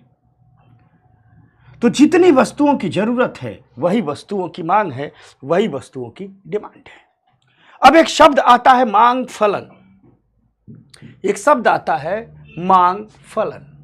ठीक, मांग फलन और कुछ नहीं है, वस्तु की मांग और उसकी कीमत के बीच के जो संबंध होता है उसको मांग फलन से व्यक्त किया जाता है। यानी बाजार में मांग की मात्रा कितनी है और इस मांग की मात्रा के हिसाब से कीमतें घट रही हैं या बढ़ रही हैं, इनके बीच संबंध जो निकाला जाता है कि मांग की मात्रा क्या है, इस मांग की मात्रा पर कीमत बढ़ेगी या इस मांग की मात्रा पर वस्तु की कीमत घटेगी, यह निकाला कैसे जाता है? यह निकाला जाता है मांग फलन से। आपको अगर सीए वाली क्लास पढ़ाए होते या ऑप्शनल पढ़ाते तो इसमें यह भी बताते कि निकाला कैसे जाता है। ठीक, लेकिन यहां जीएस में यह नहीं जानना है कि निकाला कैसे जाता है, आपको यह जानना है कि मांग फलन होता क्या है। तो मांग फलन और कुछ नहीं, वस्तु की जो डिमांड है और वस्तु की जो कीमत है इसके बीच एक संबंध होता है। डिमांड से कीमत जुड़ी हुई होती है। डिमांड और प्राइस के बीच के रिलेशन को हम मांग फलन से निकालते हैं। समझ में आ गई बात? अगला है लॉ ऑफ डिमांड, मांग का नियम। ठीक, मांग का नियम एक साधारण सी बात कहता है कुछ अपवादों के साथ। साधारण सी बात यह है कि वस्तुओं की कीमत और मांग की गई मात्रा के बीच एक विपरीत संबंध मौजूद होता है। जो वस्तुओं की कीमत होती है और जो मांग की मात्रा होती है उसके बीच एक विपरीत संबंध होता है, यह मांग का नियम कहता है। अर्थात मांग का नियम यह कह रहा है कि वस्तु की जब मांग बढ़ती है तो उसकी कीमत बढ़ती है, वस्तु की मांग घटती है तो कीमत घटती है। यह बात कहता है मांग का नियम, बहुत सीधी सी बात कहता है। यही बात यहां लिखी हुई है कि कीमतें जितनी अधिक होगी मांग उतनी ही कम होगी। इसके विपरीत कीमतें जितनी कम होगी मांग उतनी ही अधिक होगी। उदाहरण के लिए प्याज की कीमत बढ़ जाती है, मार्केट में बढ़ती है ना, कभी कभी प्याज के भाव बढ़ जाते हैं तो प्याज की मांग गिर जाती है। लोग कहते हैं अब हम सलाद ना खाएंगे, तो लोग सलाद में मूली खा ले लगते हैं, केवल खीरा खाने लगते हैं, प्याज खाना छोड़ देते हैं। प्याज की कीमत एक बार बढ़ी हुई थी, तो एक जगह एक होटल में हम खाना खाने गए थे, तो सैलेड में सेव काट के दिया, एप्पल दिया।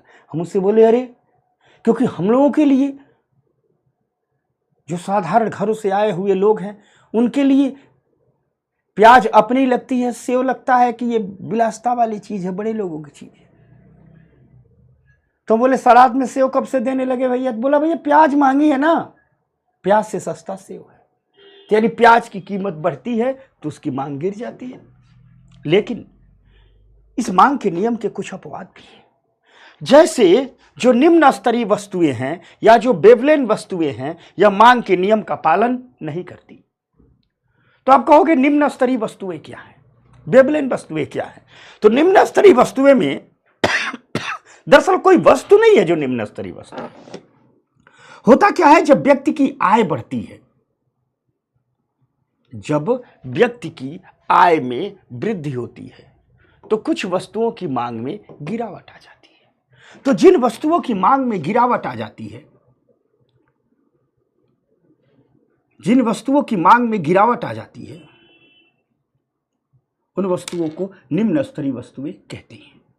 जैसे मान लो जब लोगों के घरों की कमाई बढ़ती है, तो उन घरों में केरोसिन ऑयल की डिमांड घट जाती है।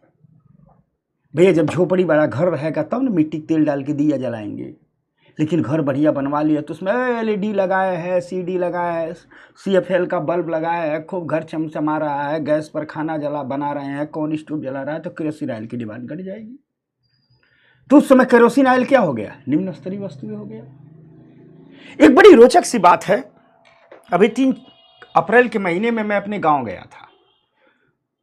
तो अब दिल्ली में रहते हैं, भीड़ भाड़ शहर में, मेरा मन किया साइकिल चलाएं। तो हमने कहा साइकिल में ढूंढने लगा, तो मेरे घर वाली साइकिल एकदम कबाड़ में पड़ी हुई है। तो हमने देखा वो तो चलाने लायक नहीं है। तो हमने सोचा गांव में मांग ले। तो मैं 3-4 घरों से मांगा, तो लोग कहे भैया साइकिल ये ना है, यानी साइकिल नहीं रख रहे हैं। जबकि हमारा जब बचपन गुजरा तो हर घर में 3-4 साइकिलें होती थी, सब लोग साइकिल से ही चलते थे। पिताजी की साइकिल अलग, भैया की साइकिल अलग, बच्चों की साइकिल अलग, हर घर में साइकिल होती थी। तो मैं 4-5 घरों में मांगा, तो लोग बोले साइकिल नहीं है, हमारे यहाँ सबके यहाँ तो स्कूटर और बाइक ही है। आय बढ़ गई है। तो मैं ऐसे रोचकता बस, हमने कहा एक सामाजिक आर्थिकी अध्ययन घूमते घूमते कर लेते हैं। तो छोटा सा गांव, में पूरा गांव घूम गया साइकिल मांगने के चक्कर में। तो गांव में सिर्फ 4 या 5 ही घर मुझे मिले जहां साइकिल थी, वो भी टूटी हुई कबाड़ थी। तो जैसे व्यक्ति की इनकम बढ़ती है, साइकिल का उपयोग कम हो जाता है, उसकी जगह बाइक ले लेती है, उसकी जगह कार ले लेती है। तो उसमें साइकिल क्या हो गया? निम्न स्तरीय वस्तु हो गई। तो ये वस्तुएं, वे वस्तुएं जिनकी लोगों की जब इनकम बढ़ती है तो उन लोगों के यहां उसकी डिमांड कम हो जाती है, उसे निम्न स्तरीय वस्तुएं कहते हैं। एक होती है गिफ्ट एंड गुड्स। ठीक, कीमतें बढ़ने पर लोग अधिक उपभोग करना शुरू कर देते हैं, क्योंकि उन्हें लगता है कि भविष्य में और बढ़ना होगा, और खरीदारी शुरू कर देते हैं। आलू की कीमतें बढ़ गई तो लोग आलू की खरीदारी और करने लगेंगे, कहीं भविष्य में और न बढ़ जाए, स्टोर करके रखने लगेंगे। दाल की कीमतें बढ़ गई तो दाल को और स्टोर करके रखने लगेंगे, क्योंकि दाल के विकल्प के रूप में अन्य वस्तुएं नहीं उपयोग हो सकती है। दाल का विकल्प दाल ही है। आलू के विकल्प के रूप में अन्य वस्तुएं नहीं, आलू का विकल्प आलू भी है। तो वे वस्तुएं गिफिन वस्तुएं कहलाती हैं, जिनकी कीमतों बढ़ने पर डिमांड भी बढ़ जाती है, क्योंकि उन्हें लगता है कि भविष्य में वस्तुएं और महंगी होगी। तो वे वस्तुएं गिफिन वस्तुएं कहलाती हैं, वे वस्तुएं गिफिन गुड्स कहलाते हैं। ठीक, जिनकी यदि कीमत बढ़ती है तो उसकी डिमांड भी बढ़ जाती है। ठीक, क्योंकि आलू की कीमत अगर बढ़ेगी तो लोग आलू ही खरीदेंगे, अन्य वस्तुएं नहीं खरीदेंगे। तो आलू की बढ़ती कीमत उन्हें और अधिक आलू खरीदने को मजबूर कर रही है, इसलिए इसे गिफ्ट एंड गुड्स कहा जा रहा है। यानी अर्थात साधारण बात यह रही कि gift and goods way goods हैं जिनकी प्राइस बढ़ने पर उनकी डिमांड बढ़ जाती है। जबकि मांग का साधारण सा नियम क्या है? मांग का साधारण सा नियम क्या है? मांग का साधारण सा नियम है कि कीमत बढ़ेगी तो डिमांड घटेगी। लेकिन कुछ वस्तुएं ऐसी हैं, कीमत बढ़ती है तो उनकी डिमांड भी बढ़ जाती है। इन वस्तुओं को गिफ्ट एंड गुड्स कहते हैं, गिफ्ट एंड वस्तुएं कहते हैं। ये मांग के नियम का पालन नहीं करती। ठीक वैसे ये कुछ वस्तुएं हैं जिसे हम बेबलिन गुड्स कहते हैं, बेबलिन वस्तुएं कहते हैं। कुछ वस्तुओं की डिमांड इसीलिए है कि वे महंगी हैं, लोग खरीदते ही इसीलिए है कि वे महंगी है। लोग उसे अपनी शान शौकत से जोड़ देते हैं। मान लीजिए रोल्स रॉयल्स की कार है, रोल्स रॉयल्स की कार की डिमांड हमेशा बनी रहती है, रेंज रोवर की डिमांड हमेशा बनी रहती है, फेरारी की डिमांड हमेशा बनी रहती है, मर्सिडीज की डिमांड हमेशा बनी रहती है। जानते हो क्यों? क्योंकि महंगी है, इनका ब्रांड महंगा है। लोग समझते हैं कि इसका हम उपयोग करेंगे तो हमारी शान शौकत बढ़ जाएगी। रोलेक्स की घड़ियां करोड़ों में आती हैं और हमेशा उनकी डिमांड बनी रहती है। क्यों? क्योंकि वे महंगी हैं। कुछ महंगे ब्रांडेड कपड़े हैं, कुछ महंगे ब्रांडेड जूते हैं, कुछ महंगे ब्रांडेड पर्स हैं। वे सिर्फ इसलिए महंगे रखे गए हैं ताकि उनकी डिमांड हमेशा बनी रहे। तो ऐसी वस्तुओं को बेबलेन वस्तुएं कहते हैं। लोग खरीदारी इसीलिए ही करना चाहते हैं क्योंकि वे महंगी है। आपको एक बात बताऊं मैं, टाटा ने एक कार लॉन्च की बहुत गाजा बाजा के साथ, जिसे लखटकिया कार कहा गया, नैनो कार। लाख सवा लाख रुपए में वो कार आ जाती थी। रतन टाटा जी का सबसे ड्रीम प्रोजेक्ट था लखटकिया कार, हर घर में एक कार हो।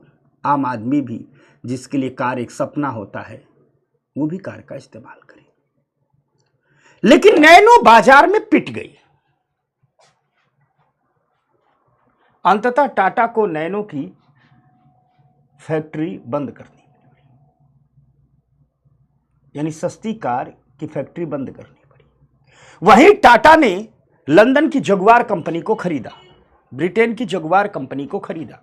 महंगी कार है, करोड़ों की कार है। टाटा ने अब निर्णय लिया है कि जगुआर का प्रोडक्शन वो भारत में भी करेंगे, क्योंकि भारत में जगुआर कारों की डिमांड बहुत ज्यादा बढ़ गई है। यानी उसी टाटा की एक करोड़ों वाली कार है, उसकी डिमांड खूब है। उसी टाटा की एक लखटकिया सस्ती कार है, उसकी डिमांड नहीं है। कंपनी बंद हो गई, टाटा को बंद करना पड़ा, नैनो प्रोडक्शन बंद हो चुका है। तो यहां तो मांग के नियम का उल्लंघन हो रहा है। मांग का नियम तो कहता है कि वस्तु जितनी सस्ती होगी, डिमांड उतनी अधिक होगी, तो नैनो खूब बिकनी चाहिए। लेकिन नैनो नहीं खूब बिक रही है, जगुआर खूब बिक रही है। कारण क्या है? बढ़ती उसकी अधिक कीमत। सब लोग जानते हैं कि जगुआर की कीमत करोड़ों में है, तो कोई जब जगुआर में बैठ के घूमेगा तो लोग क्या कहेंगे? वाह वाह वाह वाह, एकदम करोड़ों वाली कार में बैठ के घूम रहा है। समझ में आ रही बात? तो बेबलेन वस्तुएं भी मांग के नियम का पालन नहीं करती हैं। ये कुछ मांग के संदर्भ में बातें हुई। अब थोड़ी बात करेंगे सप्लाई के संबंध में। ठीक, तो सप्लाई क्या है? सप्लाई और कुछ नए वस्तु की मात्रा है जो एक नए फर्म इच्छुक हैं और दी गई कीमत पर बेचने में सक्षम है। यानी जो फर्म, उत्पादनकर्ता लोग जितनी वस्तुएं बेच पाते हैं, और बेच कब पाएंगे? जितनी वस्तुओं की डिमांड होती है। कभी कभी होता है वस्तु की डिमांड अधिक होती है, बेच कम पाते हैं। तो सीधी भाषा में अगर हम कहें सप्लाई क्या है, आपूर्ति क्या है, तो बाजार में जितनी वस्तुएं बेची जा रही हैं वही सप्लाई है। वही सप्लाई है। बाजार में जितनी वस्तुएं बेची जा रही हैं वही क्या है? वही सप्लाई है। जितनी वस्तुएं बाजार में बेची जा रही हैं वो क्या है? सप्लाई है। अब एक होता है सप्लाई फंक्शन, आपूर्ति फलन। तो क्या है? किसी भी वस्तु की आपूर्ति की मात्रा और उसकी कीमत के बीच संबंध निर्धारित करने का फार्मूला है आपूर्ति फलन। यानी आपूर्ति फलन यह बताता है कि सप्लाई एंड प्राइस, इस सप्लाई और प्राइस के बीच संबंध क्या है, कैसे निर्धारित होगा। सप्लाई बढ़ने पर प्राइस बढ़ेगा या सप्लाई घटने पर प्राइस घटेगा, इसको निकालते कैसे हैं? तो इसको निकालते जिस फार्मूले से हैं उसे कहते हैं आपूर्ति फलन। जिस तरीके से निकालते हैं उसे कहते हैं आपूर्ति फलन। यानी आपूर्ति फलन और कुछ नहीं है, वस्तुओं की कीमत और आपूर्ति के बीच संबंध को आपूर्ति फलन बताता है। तो वस्तुओं की कीमत और वस्तुओं की आपूर्ति के बीच के संबंध को हम किससे निकालते हैं? आपूर्ति फलन से निकालते हैं। उसी प्रकार एक लॉ ऑफ सप्लाई भी चलता है, आपूर्ति का नियम चलता है। आपूर्ति का नियम कहता है कि यदि मूल्य बढ़ता है तो माल की आपूर्ति भी बढ़ जाती है। आपूर्ति का नियम कहता है कि यदि मूल्य बढ़ता है तो माल की आपूर्ति भी बढ़ जाती है। ठीक, क्योंकि यदि मूल्य बढ़ता है तो निर्माता अधिकतम लाभ प्राप्त करना चाहेंगे। यह पेन अभी मार्केट में 25 रुपए की है, अगर अचानक इसकी कीमत 40 रुपया हो जाए तो पेन को बनाने वाले कहेंगे जल्दी पेन बना लो, जल्दी पेन बना लो, जल्दी पेन बना लो। एक महीना पहले जो 25 में बेचते थे 40 में बिक रहा है, 40 में बिक रहा है। ठीक, तो मूल्य बढ़ता है तो आपूर्ति की मात्रा भी बढ़ जाती है। यह आपूर्ति का नियम है। अब दो छोटे छोटे सिद्धांत और हैं, और इन छोटे सिद्धांतों में एक सिद्धांत है, ठीक, अदृश्य हाथ, इनविजुअल हैंड, अदृश्य हाथ। और एक सिद्धांत है लेसेस फेयर का सिद्धांत, जिसे अहस्तक्षेप का सिद्धांत भी कहते हैं। तो एक सिद्धांत है अदृश्य हाथ और एक सिद्धांत है अहस्तक्षेप। दरअसल ये पूंजीवाद के सिद्धांत, ये दोनों पूंजीवाद के सिद्धांत हैं। पहले लेसेस फेयर समझते हैं, फिर इसी से निकल जाएगा अदृश्य हाथ। दरअसल लेसेस फेयर, जिसका हिंदी अहस्तक्षेप होता है, यह एक फ्रेंच भाषा का शब्द है जो 18वीं शताब्दी में इतना प्रचलित हो गया कि है ये फ्रेंच भाषा का शब्द, लेकिन इसे इंग्लिश में भी सीधे सीधे अडॉप्ट कर लिया गया, हिंदी में भी सीधे सीधे अडॉप्ट कर लिया गया। हस्तक्षेप तो उसकी जबरदस्ती की गई व्याख्या या जबरदस्ती का अनुवाद है। सच तो यह है कि लेसेस फेयर भी हिंदी में स्वीकार किया जा चुका है।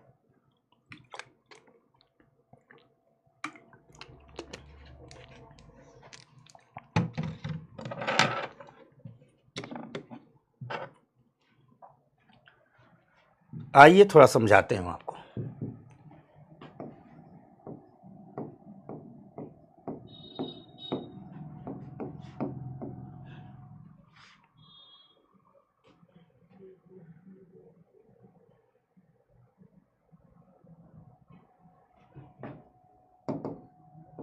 लेसेस फेयर थोड़ा समझना, ये दोनों पूंजीवाद के सिद्धांत हैं और दोनों एक दूसरे से जुड़े हुए हैं। लेसेस फेयर फ्रेंच भाषा का शब्द है।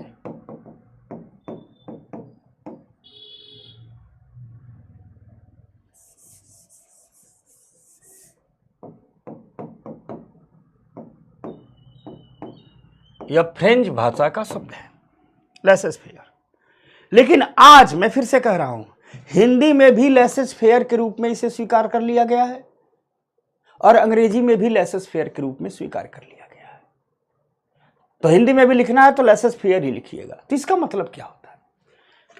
फ्रेंच भाषा में जो शब्द है लेसेस फेयर, उसको हिंदी में कहते हैं लीव एलोन,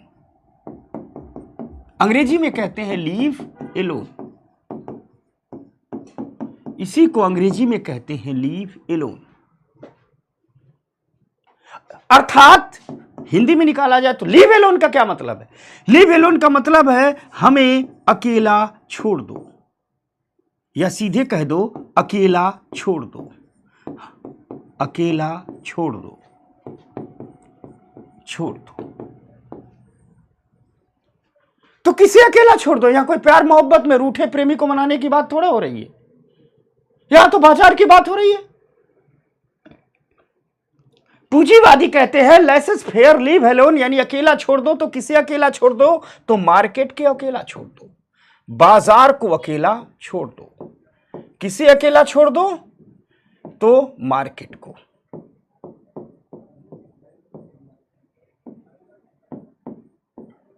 किसे अकेला छोड़ दो? तो मार्केट को, बाजार को अकेला छोड़ दो। अर्थात अर्थात अर्थात सरकारें बाजार में हस्तक्षेप ना करें, अर्थात सरकारें बाजार में हस्तक्षेप ना करें, सरकारें बाजार में हस्तक्षेप ना करें।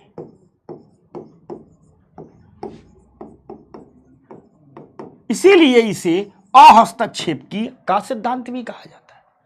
इसीलिए इसे अहस्तक्षेप का सिद्धांत भी नहीं कहा जाता, अहस्तक्षेप का सिद्धांत भी कहा जाता है। यानी सरकार बाजार को अकेला छोड़ दे, सरकार बाजारों में हस्तक्षेप ना करे।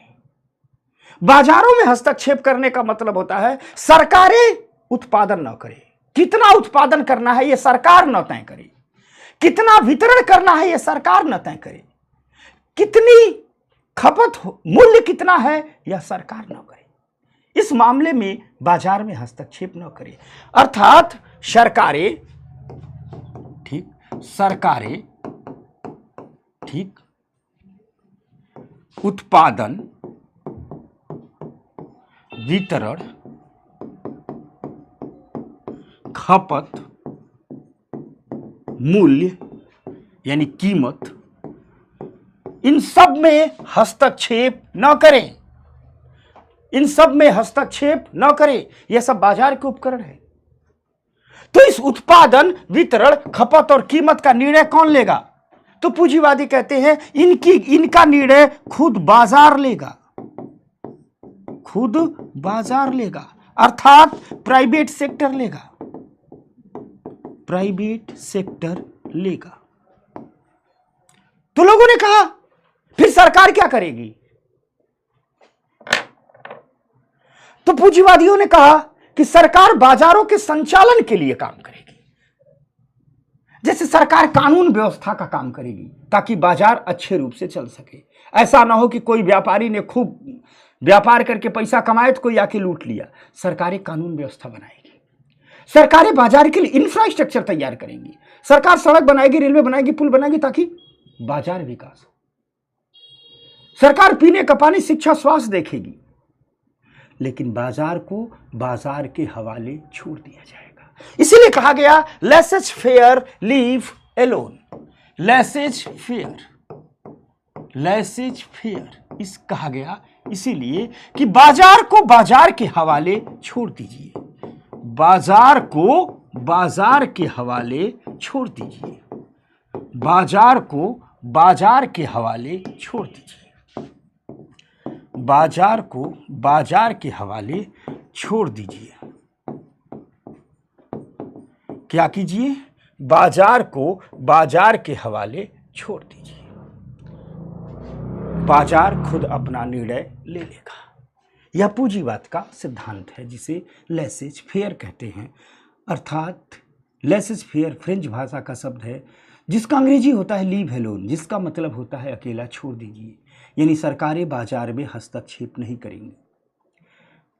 कितनी वस्तुओं का निर्माण होना है, कितना ट्रांसपोर्ट होना है, कितनी कीमत होनी है, सब कुछ बाजार के हवाले छोड़ दीजिए। बाजार खुद अपने बारे में निर्णय लेगा, प्राइवेट सेक्टर खुद लेगा। और इसी अहस्तक्षेप के सिद्धांत से एक सिद्धांत निकला, अदृश्य हाथ का सिद्धांत, जिसे एडम स्मिथ ने दिया। एडम स्मिथ ने अपनी दो पुस्तकों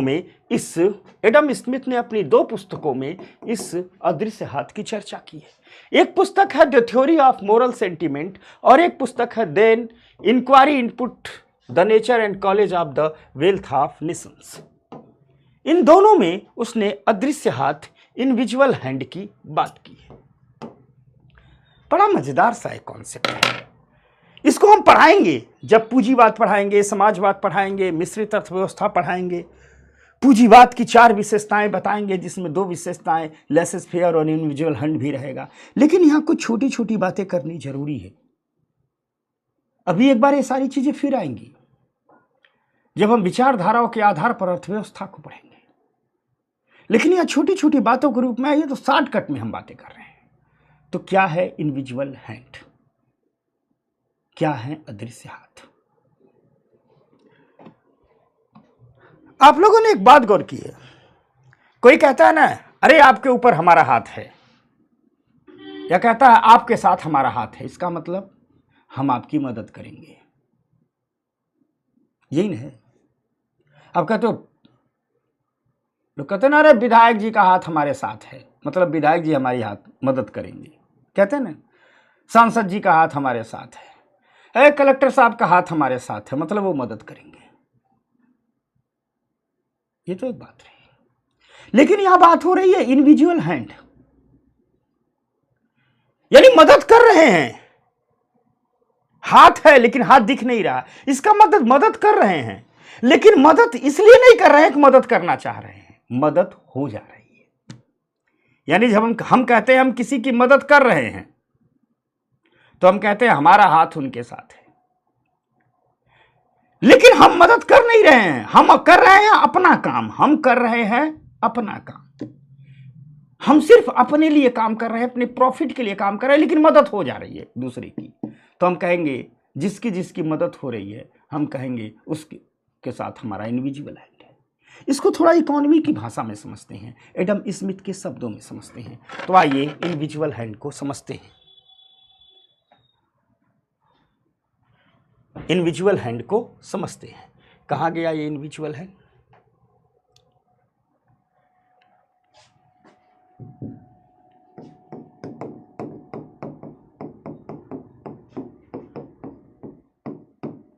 देखिए एडम स्मिथ साहब कह क्या रहे हैं, और ये पूंजीवाद की विशेषता है। यह किसकी विशेषता है? पूंजीवाद की। ठीक, पूंजीवाद में कहा जाता है कि हर प्राइवेट प्लेयर सिर्फ और सिर्फ अपने प्रॉफिट के लिए काम करेगा, सिर्फ और सिर्फ अपने प्रॉफिट के लिए काम करेगा और किसी भी चीज के लिए काम नहीं करेगा। मान लीजिए ये दो इंडस्ट्रीज हैं, ये दो कारपोरेट हैं, ठीक, एक कंपनी ये है, एक कंपनी ये है। फर्म भी हो सकते हैं, कंपनी भी हो सकती है, एक कंपनी ये है। समझ में आ गई बात? ये भी चाहता है प्रॉफिट, सिर्फ और सिर्फ प्रॉफिट, ये भी चाहता है सिर्फ और सिर्फ प्रॉफिट, इसके लिए और कुछ नहीं चाहिए, ये सिर्फ और सिर्फ लाभ के लिए काम करती है। याद रखिएगा, पूंजीवाद में संस्थाएं सिर्फ और सिर्फ अपने प्रॉफिट के लिए काम करती हैं। अब देखिए, तो दोनों में प्रतिस्पर्धा होगी कि कौन प्रॉफिट अधिक कमाए। तो ये दोनों लोग चाहेंगे, दोनों लोग चाहेंगे कि हमारा, दोनों लोगों में इस बात के लिए प्रतिस्पर्धा होगी। ये चाहेंगे कि हम प्रॉफिट अधिक कमाए, ये चाहेंगे तो हम प्रॉफिट अधिक कमाए। तो अब इस प्रतिस्पर्धा में ये दोनों लोग क्या करेंगे? दोनों लोग चाहेंगे कि हमारा सामान अधिक बिके, हमारा सामान अधिक बिके, अधिक बिके,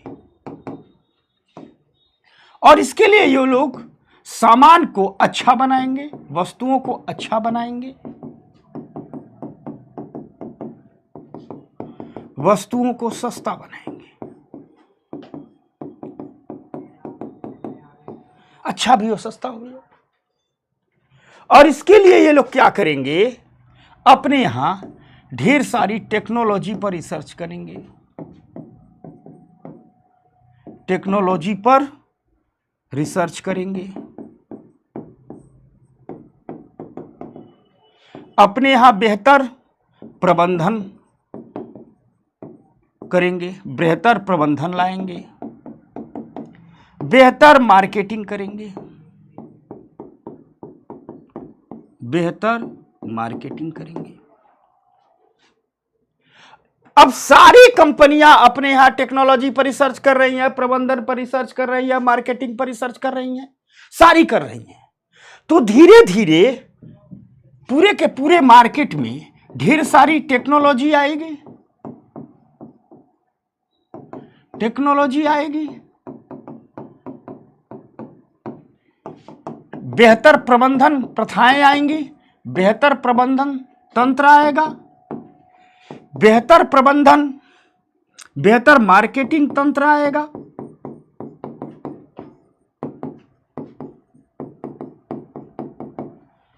ठीक, अब ढेर सारे लोग जो टेक्नोलॉजी में काम करेंगे, जो मैनेजमेंट में काम करेंगे, जो मार्केटिंग में काम करेंगे, इनके पास पैसा आएगा,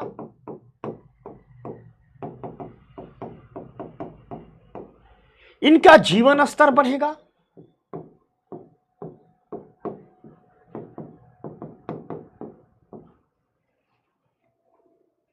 ठीक। तो एक तरफ टेक्नोलॉजी आ रही है, प्रबंधन तंत्र आ रहा है, मार्केटिंग आ रहा है, तो क्या बढ़ रही है? इकोनॉमी बढ़ रही है, इकोनॉमी बढ़ रही है। और दूसरी तरफ जो लोग इस टेक्नोलॉजी, प्रबंधन, मार्केटिंग से जुड़ रहे हैं, उनके पास पैसा आ रहा है, जीवन स्तर बढ़ रहा है,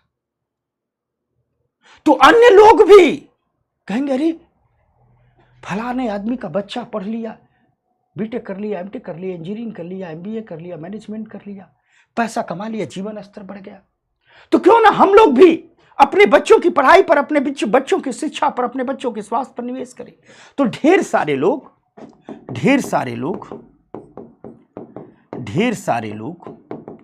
बच्चों पर निवेश करेंगे, बच्चों पर निवेश करेंगे।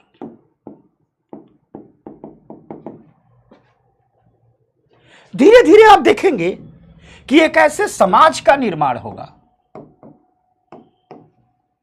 जिस समाज में शिक्षा बेहतर होगी क्योंकि लोग निवेश कर रहे हैं, जिस समाज में स्वास्थ्य बेहतर होगा क्योंकि लोग स्वास्थ्य पर निवेश कर रहे हैं, जिस समाज में स्किल बेहतर होगा क्योंकि लोग स्किल पर निवेश कर रहे हैं, उस अर्थव्यवस्था में तकनीकी होगी, उस अर्थव्यवस्था में प्रबंधन होगा, उस समाज में प्रबंधन होगा, उस समाज में मार्केटिंग होगी।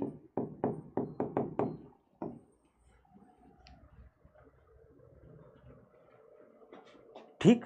और यह सब जब होगा तो ढेर सारा पैसा जनरेट होगा, यानी ढेर सारा धन जनरेट होगा। पैसा ही कहते हैं समझाने के लिए, ढेर सारा पैसा जनरेट होगा। इस पैसे से एक तो समाज के पास पैसा बढ़ रहा है, तो धीरे धीरे समाज के जीवन की गुणवत्ता और बढ़ेगी, जीवन की गुणवत्ता और बढ़ेगी, और ज्यादा शिक्षा पर निवेश होगा, और ज्यादा कौशल पर निवेश होगा, और ज्यादा तकनीकी पर निवेश होगा, और ज्यादा प्रबंधन पर निवेश होगा। दूसरी तरफ एक तरफ पैसा समाज में आ रहा है तो जीवन की गुणवत्ता बढ़ रही है, दूसरी तरफ पैसा टैक्स के रूप में, इस पैसे से टैक्स मिल रहा है किसको? गवर्नमेंट को।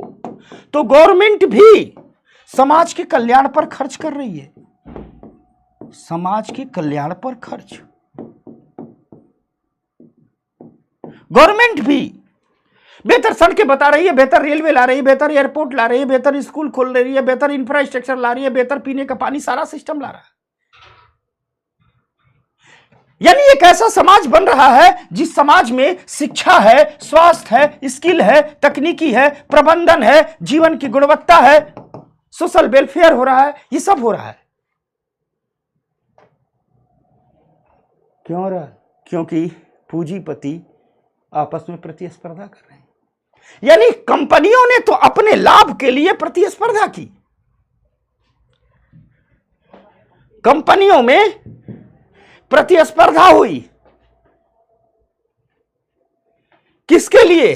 प्रॉफिट के लिए, प्रॉफिट के लिए कंपनियों में प्रतिस्पर्धा हुई, प्रॉफिट के लिए। कंपनियां समाज के लाभ के लिए काम नहीं कर रही हैं, अपने प्रॉफिट के लिए लाभ कर रही, काम कर रही हैं। इनको सिर्फ चाहिए अपना प्रॉफिट, लेकिन काम इन्होंने किया अपने प्रॉफिट के लिए, लेकिन अंततः लाभ किसको मिला? अंततः लाभ मिला समाज के लिए, समाज को। कंपनियों को तो लाभ मिला ही मिला, समाज को भी लाभ मिल गया। यानी हम कह सकते हैं कि पूंजीवाद में, इस पूंजीवादी व्यवस्था में, इस पूंजीवादी व्यवस्था में कंपनियों ने या पूंजीपतियों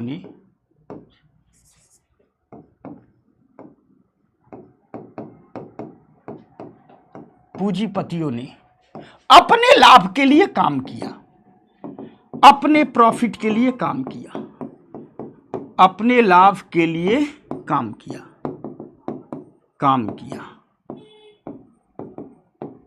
लेकिन अंततः समाज को भी लाभ मिला, अंततः समाज को भी लाभ मिला। अंततः समाज को भी लाभ मिला। काम कर रहा है पूंजीपति अपने लाभ के लिए, उसे समाज से कोई लेना देना नहीं है, उसे समाज से कोई लेना देना नहीं है, लेकिन वह अपने लाभ के लिए काम कर रहा है, लेकिन समाज को भी लाभ मिल जा रहा है। यानी हम कह सकते हैं कि यह पूंजीपति समाज के लिए इनविजुअल हैंड के रूप में काम कर रहा है, अदृश्य हाथ के रूप में काम कर रहा है। हम अपने लिए लाभ के लिए काम करते हैं, लेकिन दूसरों को भी लाभ मिल जाए तो हम कहते हैं समाज का भी लाभ हो रहा है। पूंजीपति अपने लिए काम कर रहा है, लेकिन समाज को भी लाभ मिल रहा है, इसे हम कहते हैं इनविजुअल हैंड। यानी उस पूंजीपति ने समाज के लिए इनविजुअल हैंड का काम किया, अदृश्य हाथ का काम किया। इसी बात को एडम स्मिथ ने अपनी पुस्तक में समझाया था। इसी बात को एडम स्मिथ ने अपनी पुस्तक the theory of moral science में समझाया था। इसी बात को एडम स्मिथ ने अपनी पुस्तक inquiry into the nature and causes of the wealth of nation में समझाया था। दरअसल जब पूंजीवाद की आलोचना होने लगी, लोगों ने कहा कि पूंजीवाद तो सिर्फ व्यक्तियों के लाभ के लिए काम करता है, तो एडम स्मिथ ने 2 किताबें लिखी और कहा, मूर्खों, यही तो पूंजीवाद की सबसे बड़ी विशेषता है और यही तो पूंजीवाद की सबसे बड़ी ताकत है कि वो अपने ही लाभ के लिए काम करता है। क्योंकि जितना वो अपने लाभ के लिए काम करता जाएगा, अंततः समाज का भी कल्याण होता जाएगा। काम भले करेगा अपने लाभ के लिए, लेकिन समाज को भी लाभ मिलेगा। इसी को इनविजुअल हैंड कहा गया। और एडम स्मिथ ने तो अपनी किताब द इनविजुअल हैंड में यहां तक लिख दिया कि समाज के लाभ के लिए जरूरी है कि व्यक्ति अपने लाभ के लिए काम करे। समाज के कल्याण के लिए जरूरी है कि व्यक्ति अपने कल्याण के लिए काम करे। हर व्यक्ति अपने कल्याण के लिए काम करेगा, हर व्यक्तियों का अधिकतम कल्याण होगा, सोशल वेलफेयर अपने आप हो जाएगा। समाज का कल्याण एक प्रोडक्ट है। तो ये है इनविजुअल हैंड और लेसेज फेयर का सिद्धांत। मैं फिर कह रहा हूँ, बार बार कह रहा हूँ कि ये सब जब हम पॉलिटिकल इकोनॉमी पढ़ाएंगे तो उसमें सब अभी विस्तार से आने वाले हैं। तो मत सोचिएगा पूंजीवाद, समाजवाद या साम्यवाद या मिश्रित अर्थव्यवस्था, गांधीयन अर्थव्यवस्था, नेहरूवन अर्थव्यवस्था हमने छोड़ दी है, या आगे आएंगे। अभी हम इकोनॉमी में चलने से पहले कुछ शब्दों से सिर्फ परिचय करा रहे हैं। ठीक, एक शब्द है कुजनेट्स कर्व।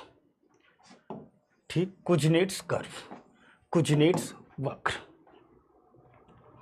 ठीक, कुजनेट्स कर्व और कुछ नहीं, ये उल्टे यू आकार का होता है। जैसे सीधा यू आकार क्या है, ये यू है, ये क्या है, सीधा यू है।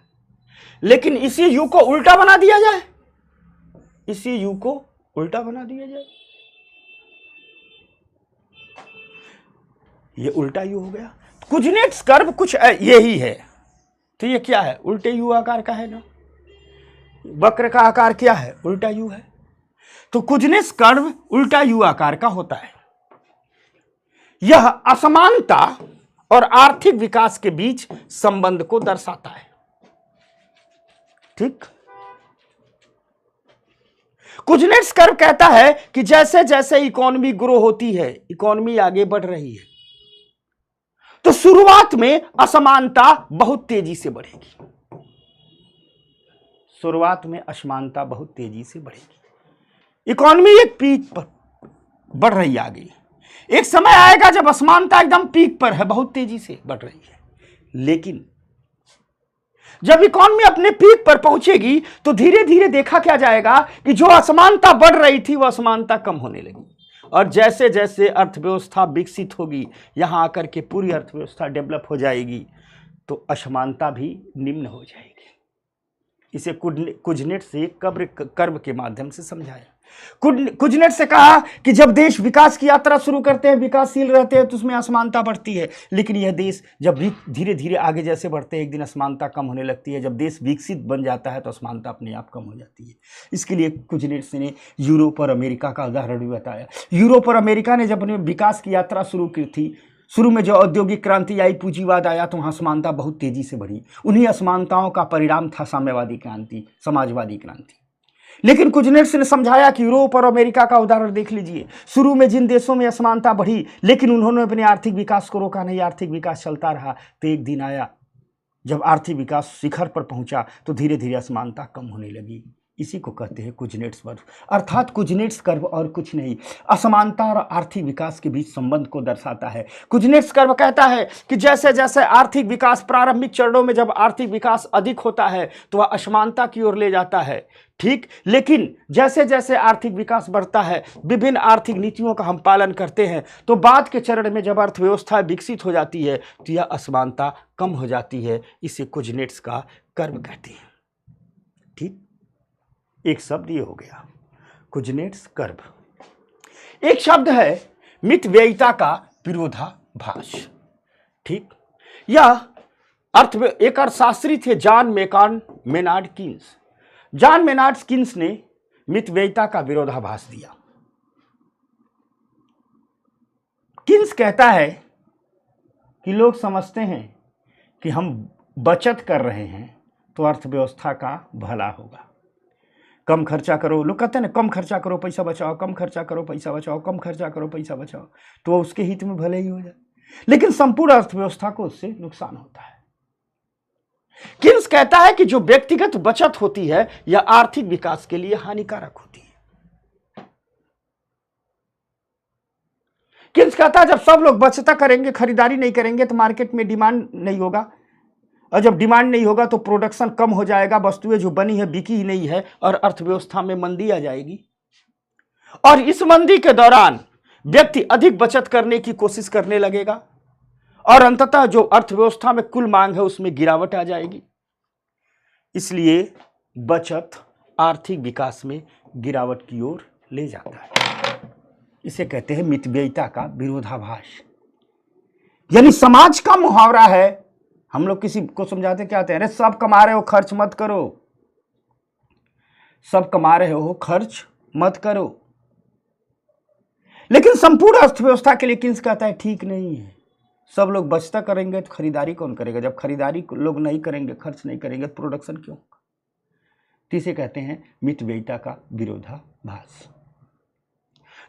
तो दोस्तों, हमने जो बुक सीरीज शुरू की थी उसमें ये बात बताई थी कि जो पहला चैप्टर है नितिन सिंघानिया जी का, हम उसको फॉलो कर रहे हैं, इंडेक्स उन्हीं का फॉलो करेंगे, किताब उन्हीं का फॉलो करेंगे, लेकिन हर चैप्टर से कुछ जो गैर जरूरी बातें हैं उसे छोड़ देंगे, क्योंकि ये टीचर का काम है।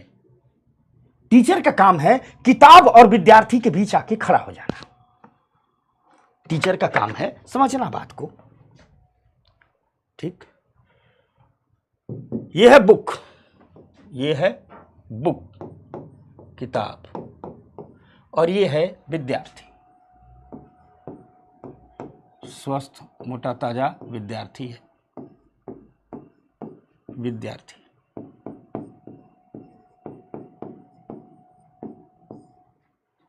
इनके बीच आके खड़ा हो गया टीचर। ये है टीचर,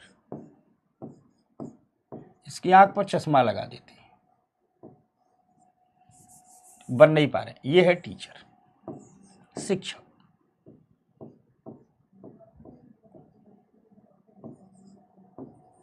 ये है शिक्षक।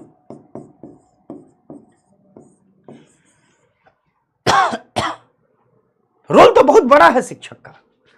अंतिम रोल तो यह है कि वह हर विद्यार्थी में एक ऐसे व्यक्तित्व का निर्माण कर सके जो दुनिया की हर झंझावत झेल ले, हर विद्यार्थी में एक राष्ट्रीय चरित्र का निर्माण कर सके।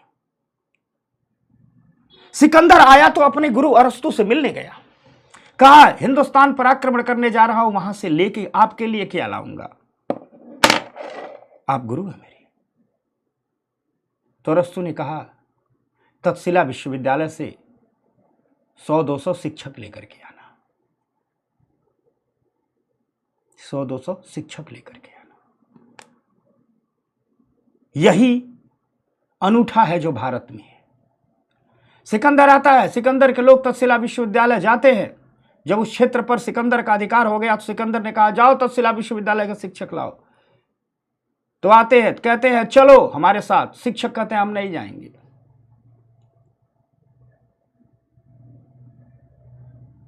तो सिकंदर का सेनापति कहता है हम तुमको गिरफ्तार करके ले चलेंगे।